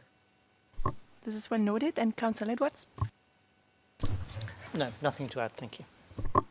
May I then give the floor back to the Specialist Prosecutor to respond to Counsel Martin's question, maybe? Yes, Your Honor, and I apologize for not being clear for my colleague. I'd point to our answer in paragraph 30 of our filing. I really didn't mean to say exact mirror image. What I was answering or attempting to answer was Your Honor's question about the types of anticipated material. I cannot predict fully today all types because some of them are, as we point out, dependent on what becomes material through objections or arguments raised by the defense, and more importantly, as our exhibits and the material we rely on takes final shape in the form of the 1021B disclosures. So that is what I meant. I was simply trying to answer Your Honor's question about what types of material. I did not mean to provide either an exhaustive list. There are other categories, such as witness statements, that could become subject to Rule 1023. I'm not in a position to answer that today. What I have done is tried to answer the type, and that largely, the quantum of categories we're talking about, largely are drawn from the same reserve. Thank you, Mr. Prosecutor. Your submissions have been noted, and as stated before, I will issue the framework decision setting deadlines and providing guidelines as to the process of disclosing and challenging Rule 102.3 material in the upcoming framework decision. Let us now move to point 5 of our agenda, which is the Rule 103 material, which refers to exculpatory evidence. I have asked the SPO to provide specific information about 1. What is the amount and the type of exculpatory material within the meaning of Rule 103 of the rules in the custody, control, or actual knowledge of the SPO to date, and the breakdown thereof. This is point 5A on our agenda. And 2, whether redactions are necessary prior to disclosure, and this is point 5B on the agenda. I again will now summarize briefly the SPO submissions in that relation. The SPO will disclose very shortly one package of potentially Rule 103 material and other exculpatory material immediately following application of any required redactions. Before I give the floor to the SPO, I remind the SPO that it must disclose immediately to the defense any exculpatory evidence as soon as it is in the custody, control, or actual knowledge of the SPO, which may reasonably suggest the accused's innocence or mitigate the guilt of the accused, or affect the credibility or reliability of the specialist prosecutor's evidence. Disclosure of exculpatory evidence is a continuous obligation, subject only to protective measures where necessary. I also informed the parties that I intend to keep an eye on the effective implementation of the SPO's continuous obligation to disclosures Rule 103 material. Further, I invite the SPO to indicate first what is the amount and type of exculpatory material in the first Rule 103 disclosure package? Is it possible to receive some more information? And second, is my assumption correct that this first batch of exculpatory material will not require redactions? And third, any other details the SPO wishes to provide? I will now give the floor to the SPO to supplement its submissions and provide clarifications as requested. Mr. Prosecutor, Madam Prosecutor, the floor is yours. Thank you, Your Honor. So this first Rule 103 package will comprise 3 items. The 3 items are as follows. There are 2 witness statements, and there is 1 official note of a conversation with the witness, and none of these items require redactions. Thank you. Thank you. I will now give the floor to the defense to seek their concise submissions on the redaction regime to be applied, if any, in the sequence we have established in the status conference. Counsel Menegon, you have the floor. Thank you. With regard to the redaction regime, as indicated in our written submissions, we have no objection to the application of the one adopted in the decision F76. Thank you. Well noted. Thank you. Counsel Martins. Thank you, Your Honor. Noting what SPO said about the 103 evidence, I would politely ask you to rule that this evidence will be submitted to Council by the end of this week. Thank you. This is well noted, Counsel. Thank you. Counsel Pestman.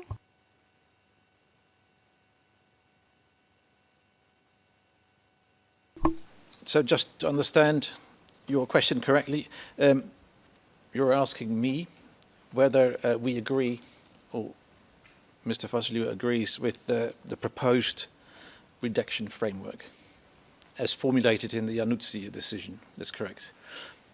We have no objection to that particular framework. Thank you. Thank you, Counsel. Counsel Admiral. No objection, Your Honor. Thank you. Counsel Edwards. No objection, subject to the caveat set out in paragraph 24 of our submissions, our written submissions. This is well noted. Thank you. Your submissions have been noted, and as stated before, I will issue the framework decision providing guidelines as to the process of disclosing Rule 103 material in the upcoming framework decision. We will now move to the protected material under Rule 107. I have asked the SPO a series of questions regarding the material that it would tender into evidence, which has been provided on a confidential basis and solely for the purpose of generating new evidence. These are points 6A to F on our agenda. I take note that at the current stage, the material that the SPO intends to tender as evidence at trial does not require any Rule 107 clearances. Mr. Prosecutor, is there anything that you would like to add on this point? No further submissions on this topic, Your Honor. Thank you. Thank you, Madam Prosecutor. Given the close submissions of the SPO, I look at the defense to see whether anyone wishes to take the floor in relation to Rule 107 material.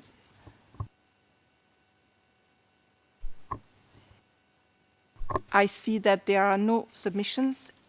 As stated before, I will issue the framework decision providing guidelines as to the requirements of requesting the withholding Rule 107 material in the upcoming framework decision in the event that such request would become necessary.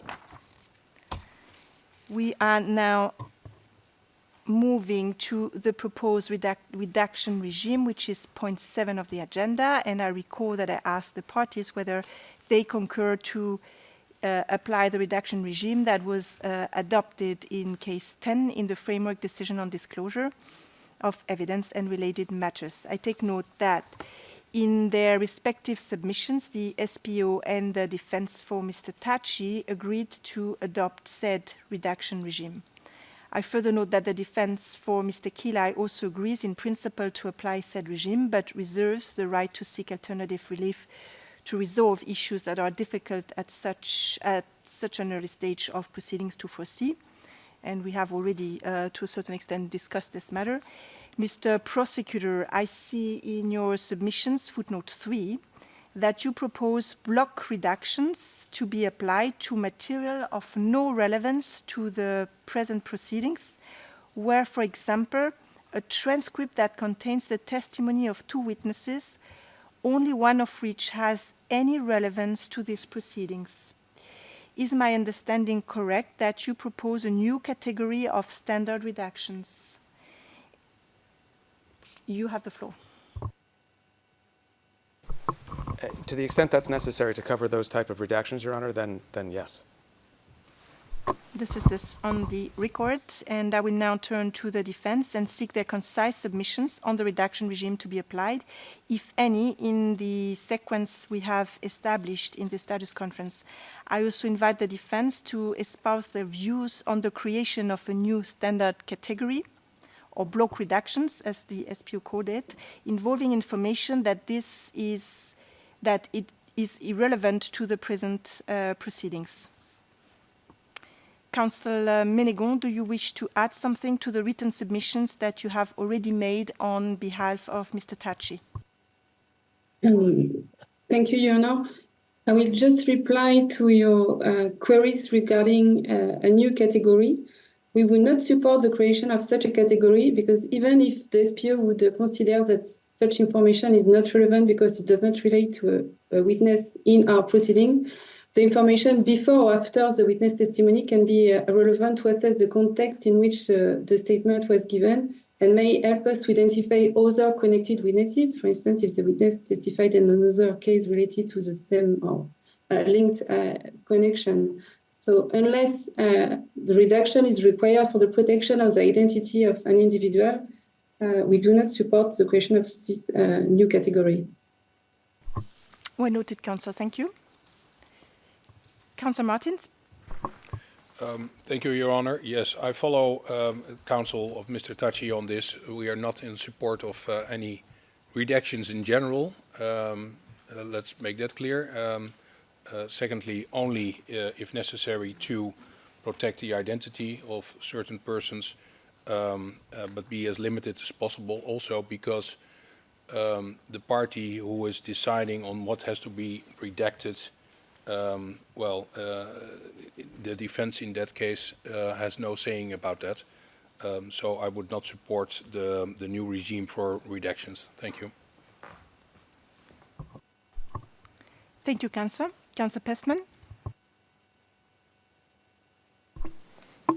Thank you very much. I already explained that we support the regime or the framework as suggested in the Januzzi decision. We would not support the suggestion to expand it. If I understand the prosecutor correctly, the only reason to delete certain parts of written documents is that they're not relevant for the current case. And I don't think irrelevance can be a reason to redact documents which are going to be disclosed which should be disclosed to the defense. So we object. Well noted, Counsel. Counsel Admiral? Yeah, thank you, Your Honor. Same for us. I like to join Mr. Pestman, his statement. Well noted. Counsel Edwards, I kindly ask you to formulate more specifically your concerns with regard to the general redaction regime as set out in the decision in case 10, the Januzzi et al. Case. Do you have any specific observations as to the general mechanism? And it would help me to take your views into account before I issue the framework decision on Friday. You have the floor, please. Thank you, Anna. Well, can I start by saying that in terms of the expansion of the regime in the way envisaged by the prosecution, I adopt the submissions made by my colleagues in that regard. paragraph 24 of our submissions, in fact, I jumped the gun by referring to paragraph 24 earlier. I meant earlier to speak about the disclosure regime, but in terms of the redaction regime,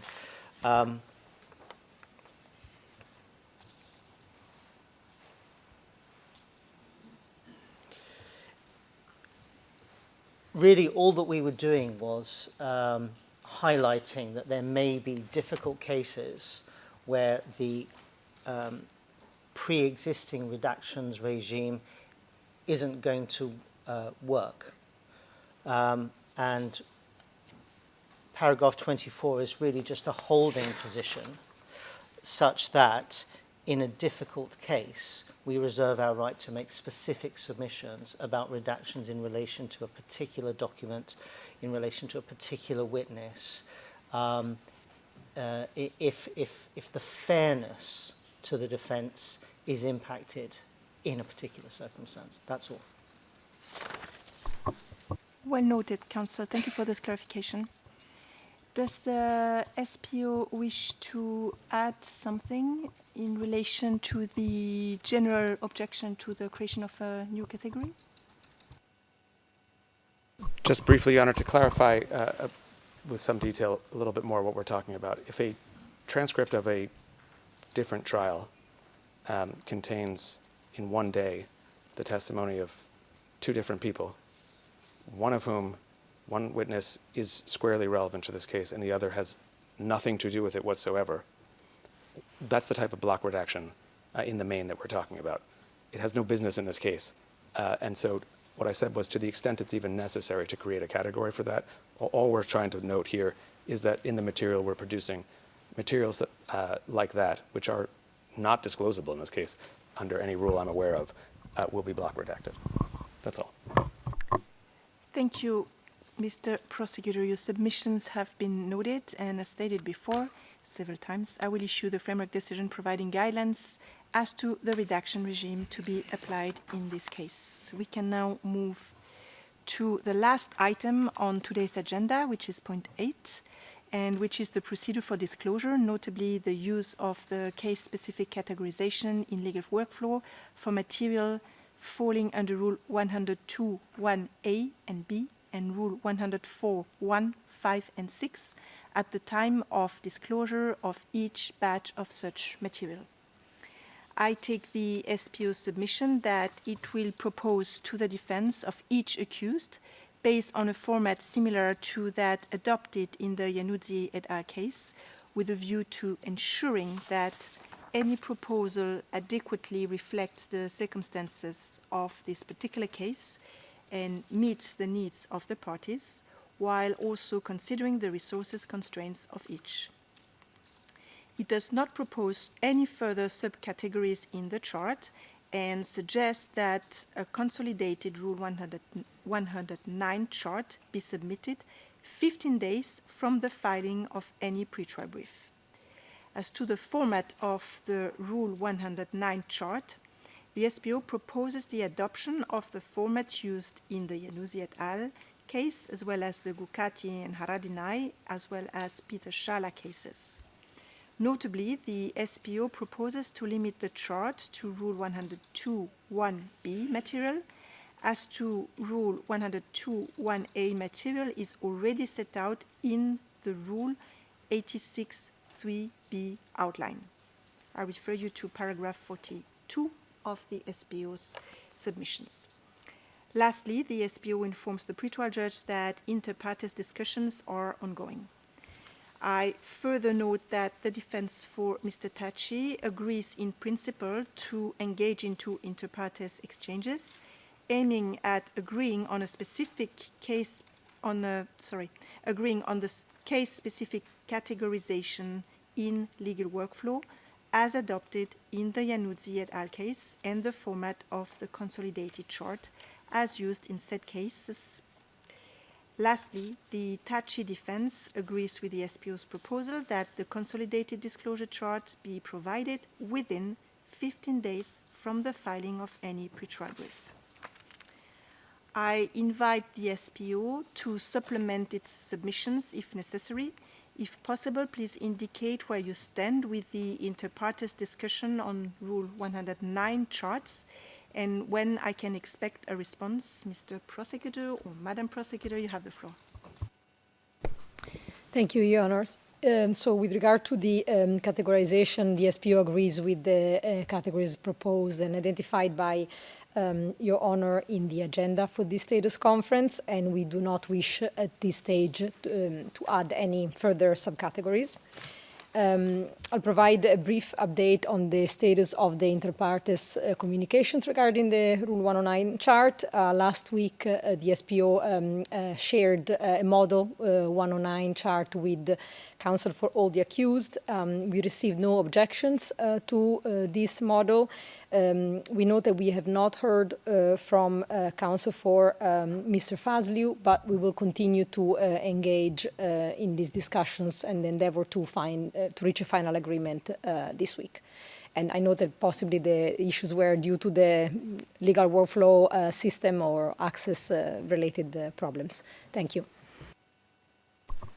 Thank you, Madam Prosecutor. I now turn to the defense and seek their concise submissions, if any. In this context, I invite the defenses to take into account the following 4 questions.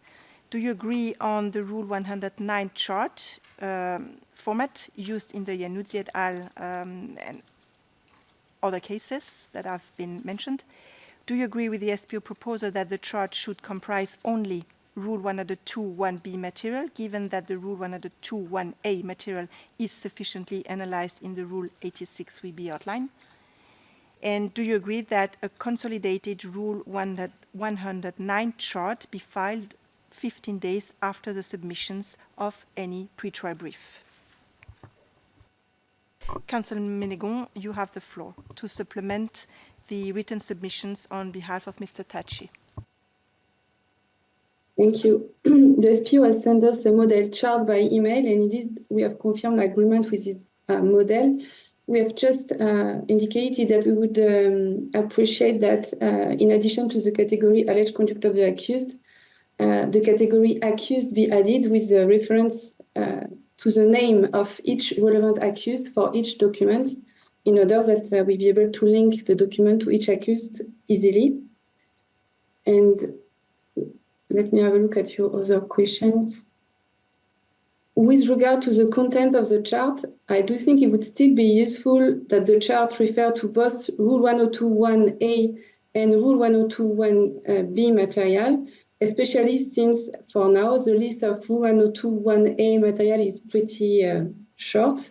So I don't think it would generate too much work for the SPO, but it would be helpful for us to have a single document with the relevance of each item in one place.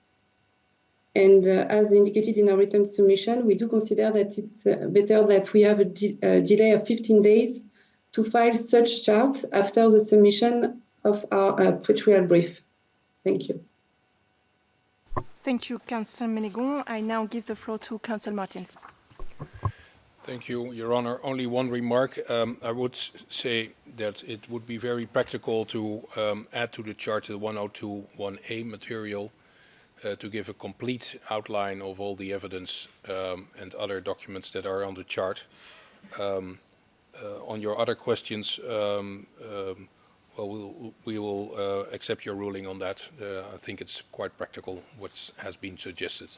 Thank you. Thank you, Counsel Martins. I now give the floor to Counsel Pestman. Thank you, Your Honour. The prosecutor was right. I haven't received the chart yet, so it was also I haven't been able to respond to it. I don't know what the chart looks like. So it's very difficult to say anything about the chart, but I would like to stress that it's much easier to consolidate. I've seen this word before in the submissions, to consolidate as much as possible. So please include the supporting material as well in the chart that we will eventually get. And I will continue, to quote you, Your Honour, to diligently engage on this particular topic with the prosecution. Thank you. Thank you, Counsel Pestman. Counsel Admiral, you have the floor. Thank you. No objection. No objections, Your Honor. Nothing to add. Thank you, Councillor. Councillor Edwards? Yes, we agree that the table should be, the chart should be as complete as possible. That would be preferable. And Your Honour said that perhaps it's not necessary to have the Rule 1021A material included because it's been sufficiently analysed in the Rule 86.3b outline. We can't really comment because we haven't seen the Rule 86.3b outline, so we're at a bit of a disadvantage. Thank you. Well noted, Councillor. Does the SPO want to add something on that? No, Your Honours, we stand by our submissions on this. Thank you. All right. Thank you for all your submissions. Considering that there is no clear agreement yet, it's a bit early, of course, on the format and subcategories on the disclosure chart, I will establish the timing for joint submissions on this matter in the framework decision. And this concludes the submissions on point 8 of our agenda.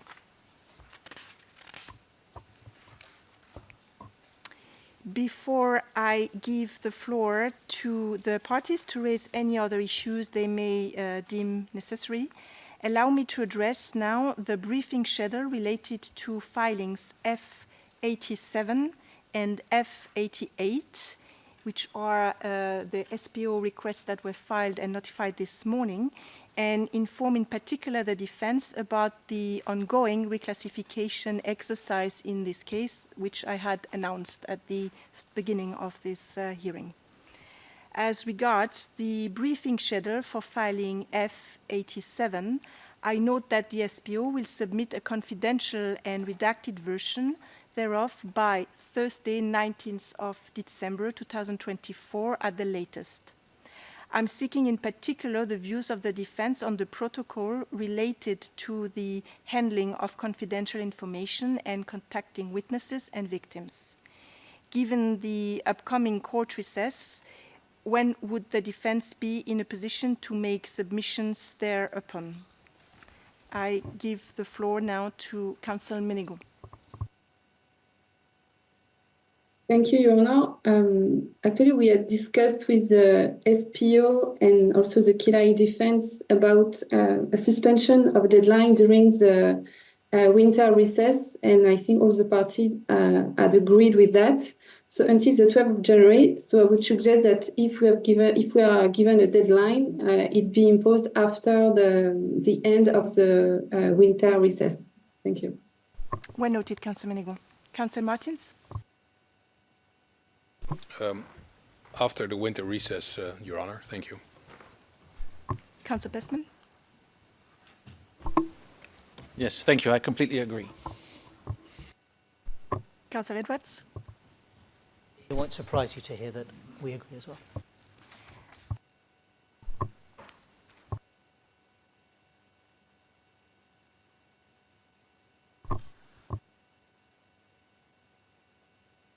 No, Your Honor. I forgot Council Admiral, excuse me. No problem. Same here. After the winter. Sorry, I apologize, Council. Mr. Prosecutor, sorry. No objection, Your Honor.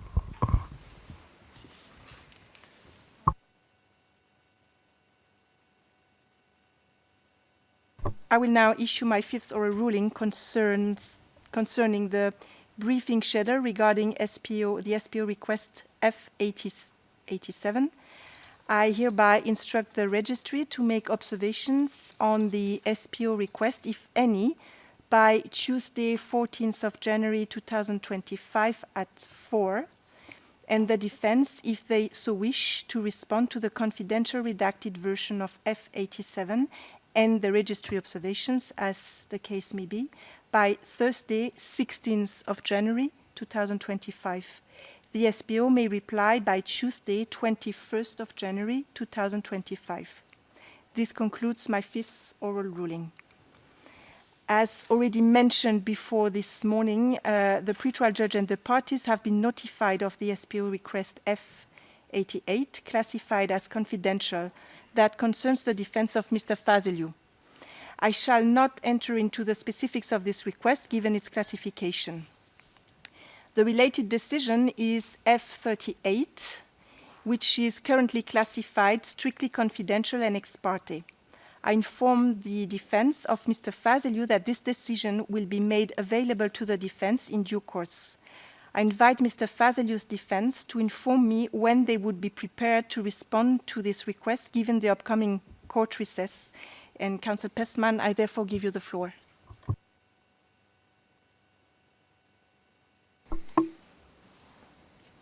Your Honour, I find it very difficult to answer that question. I have no idea what we're talking about. This is a confidential filing. I know that you had an issue with the... It's strictly confidential, ex parte. Is that F38?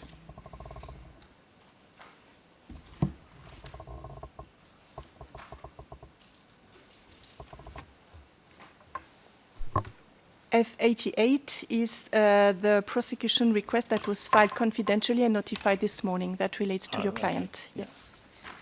I haven't been able to look at that yet, so I can't answer that question. If you can show me the decision, I can have a look at it now and respond later. I think that in any case, it's 4 o'clock, so it's probably time to have a break to allow, of course, the change of the tapes. So what I would propose, Counsel Pestman, is that we will now adjourn the hearing for half an hour. And this may allow you to consult this filing, and then we will start with your submissions thereon. So we will now adjourn the hearing, and we will reconvene at 4:30. All rise.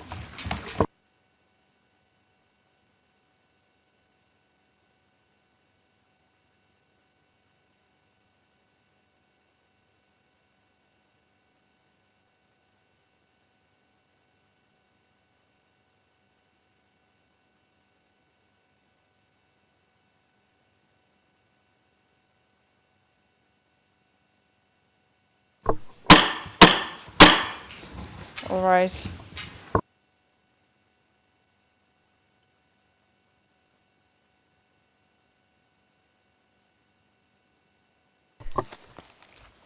Please be seated. We are back in session. And I note for the record that all parties and the registry representatives are back in courtroom. So, Counsel Pestman, could you read the SPO request F88 during the break? And if so, could you please now inform me when you would be prepared to respond to it, given the upcoming court recess? You have the floor, Counsel.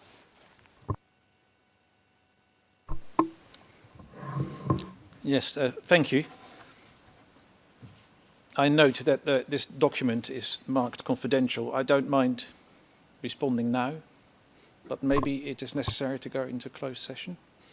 Well, you're not supposed to. My question relates to when you intend. Okay, just procedural. Exactly. Yeah. Okay. So I won't be able to respond now. I wasn't able to speak to my client in a confidential fashion during the interval, so I haven't been able to ask him or ask for his opinion on this particular document.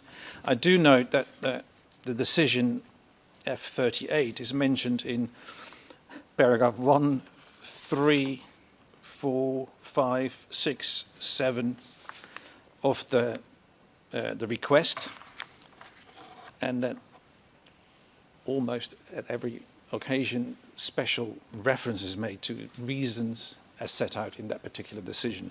So it's also difficult to respond to this specific request without having the underlying order. Again, Counsel, sorry to interrupt, but I'm not requesting from you to respond to to make any submissions specifically on this SPO request, simply to mention the timeline that would be yours and when you think you could respond to it, in particular in light of the court recess. Yes. I will be able to answer all my successor in this particular case will be able to answer after having received the decision I just mentioned, the F38. And after the reception of that document, I think within a week, I will be able to respond.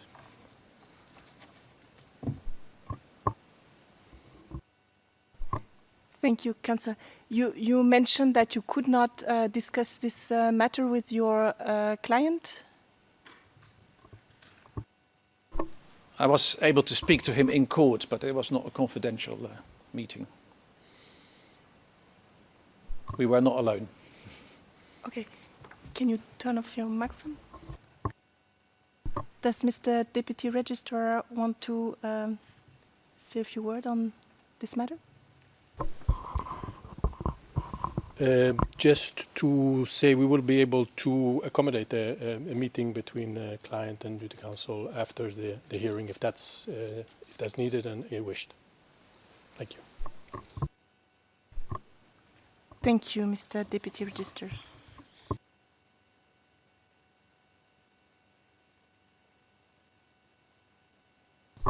I will thus, now that I have your submission, Councillor Pestman, I will issue my 6th oral ruling concerning the briefing schedule regarding the SPO request F88, and I hereby instruct the FASLU defense, if it so wishes, to respond to said filing by Friday, 17th of January 2025.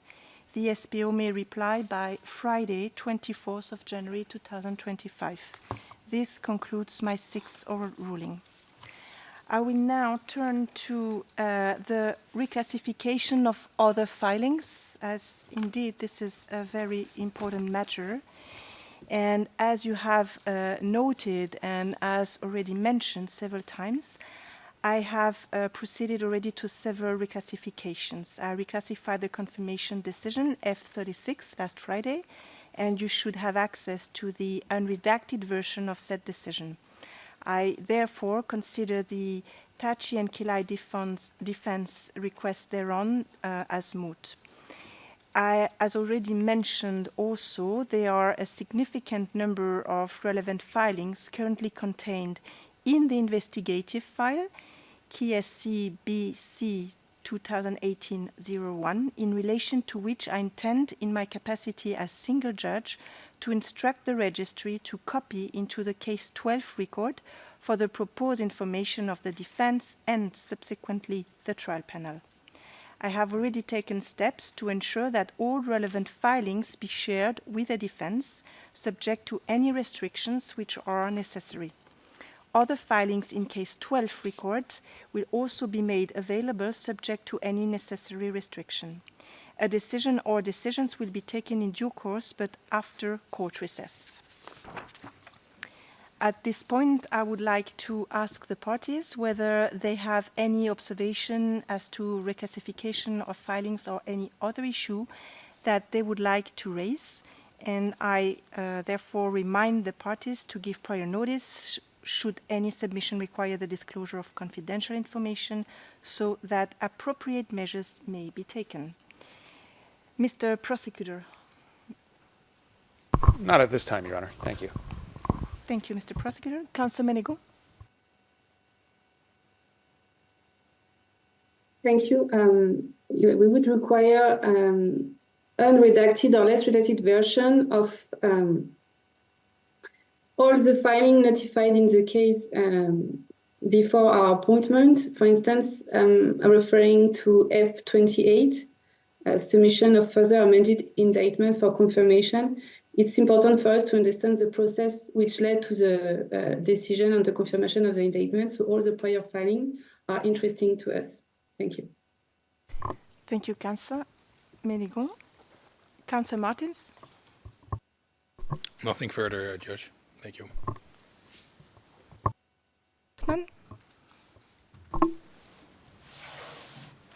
Yes, thank you. I hope I understood you correctly, but you did not mention, if I'm correct, F38. If I understood correctly, I would like to add that to the documents that could, with the request to reclassify that particular order as well. Thank you, Councillor. Councillor Admiral? Nothing, Your Honor. Thank you. Thank you. Councillor Edwards? Only this, Your Honour. Thank you for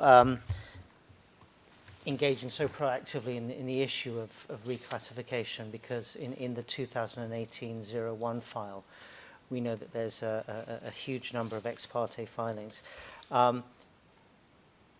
I rise simply to ask if Your Honour would give consideration to notifying the parties of the title of filings, even ex parte filings that you decide not to reclassify. It would be helpful for us to know what the title of these filings are, in order for us to be able to make an informed decision about what we might pursue in terms of further reclassification requests. But I just leave it at that for now. Thank you, Councillor. In relation to Councillor Menegon's request, specifically on F28, I've taken note of your request, and I will address it in due course. In relation to Councillor Pestman, on F38, this was mentioned before the break, Councillor. It's on the record, I assume, that F38 will be available to the defence in due course. This was part of the material I referred to. And I think I've responded to the issues that were put. Is there any other issue? I see Councillor Menegon waving. Yes, please, you have the floor. Thank you, Your Honour. As indicated earlier, the Thaçi and Kilai defense and the SPO have agreed, subject to the panel's approval, to a suspension of deadlines during the winter court recess, so from 23rd of December until the 12th of January, with the exception of detention review filings. And in the event any matter other than detention filings are considered to require more urgent action, the filing party would indicate these in their respective requests with an accompanying justification. So we submit this proposal to Your Honour in order that you confirm your eventual agreement with such a suspension of deadlines for filing. Thank you. Thank you, Councillor Menegon. It is my understanding that all the parties agree on this matter and the court recess period, including the SPO, and I'm turning to you. Therefore, indeed, I've taken note of this general agreement, and it's very nice actually to end up hearing with a general compromise, which I'm really happy to see.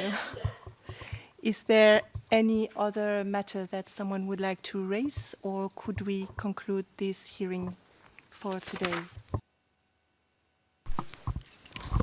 Nothing from us, Your Honour. Thank you. I do not see anyone wants to take the floor anymore. This will now conclude today's hearing. I recall that following the written and oral submissions received prior to and during today's hearing, I intend to issue the framework decision on disclosure by the end of this week, so this Friday, with a view to expediting the proceedings. I wish to thank the parties and the registry for their attendance, and I also wish to thank very much, as always, the interpreters, stenographers, audiovisual and technicians, and the security personnel for their assistance, as they are the ones who are making these hearings possible. The hearing is now adjourned. All rise.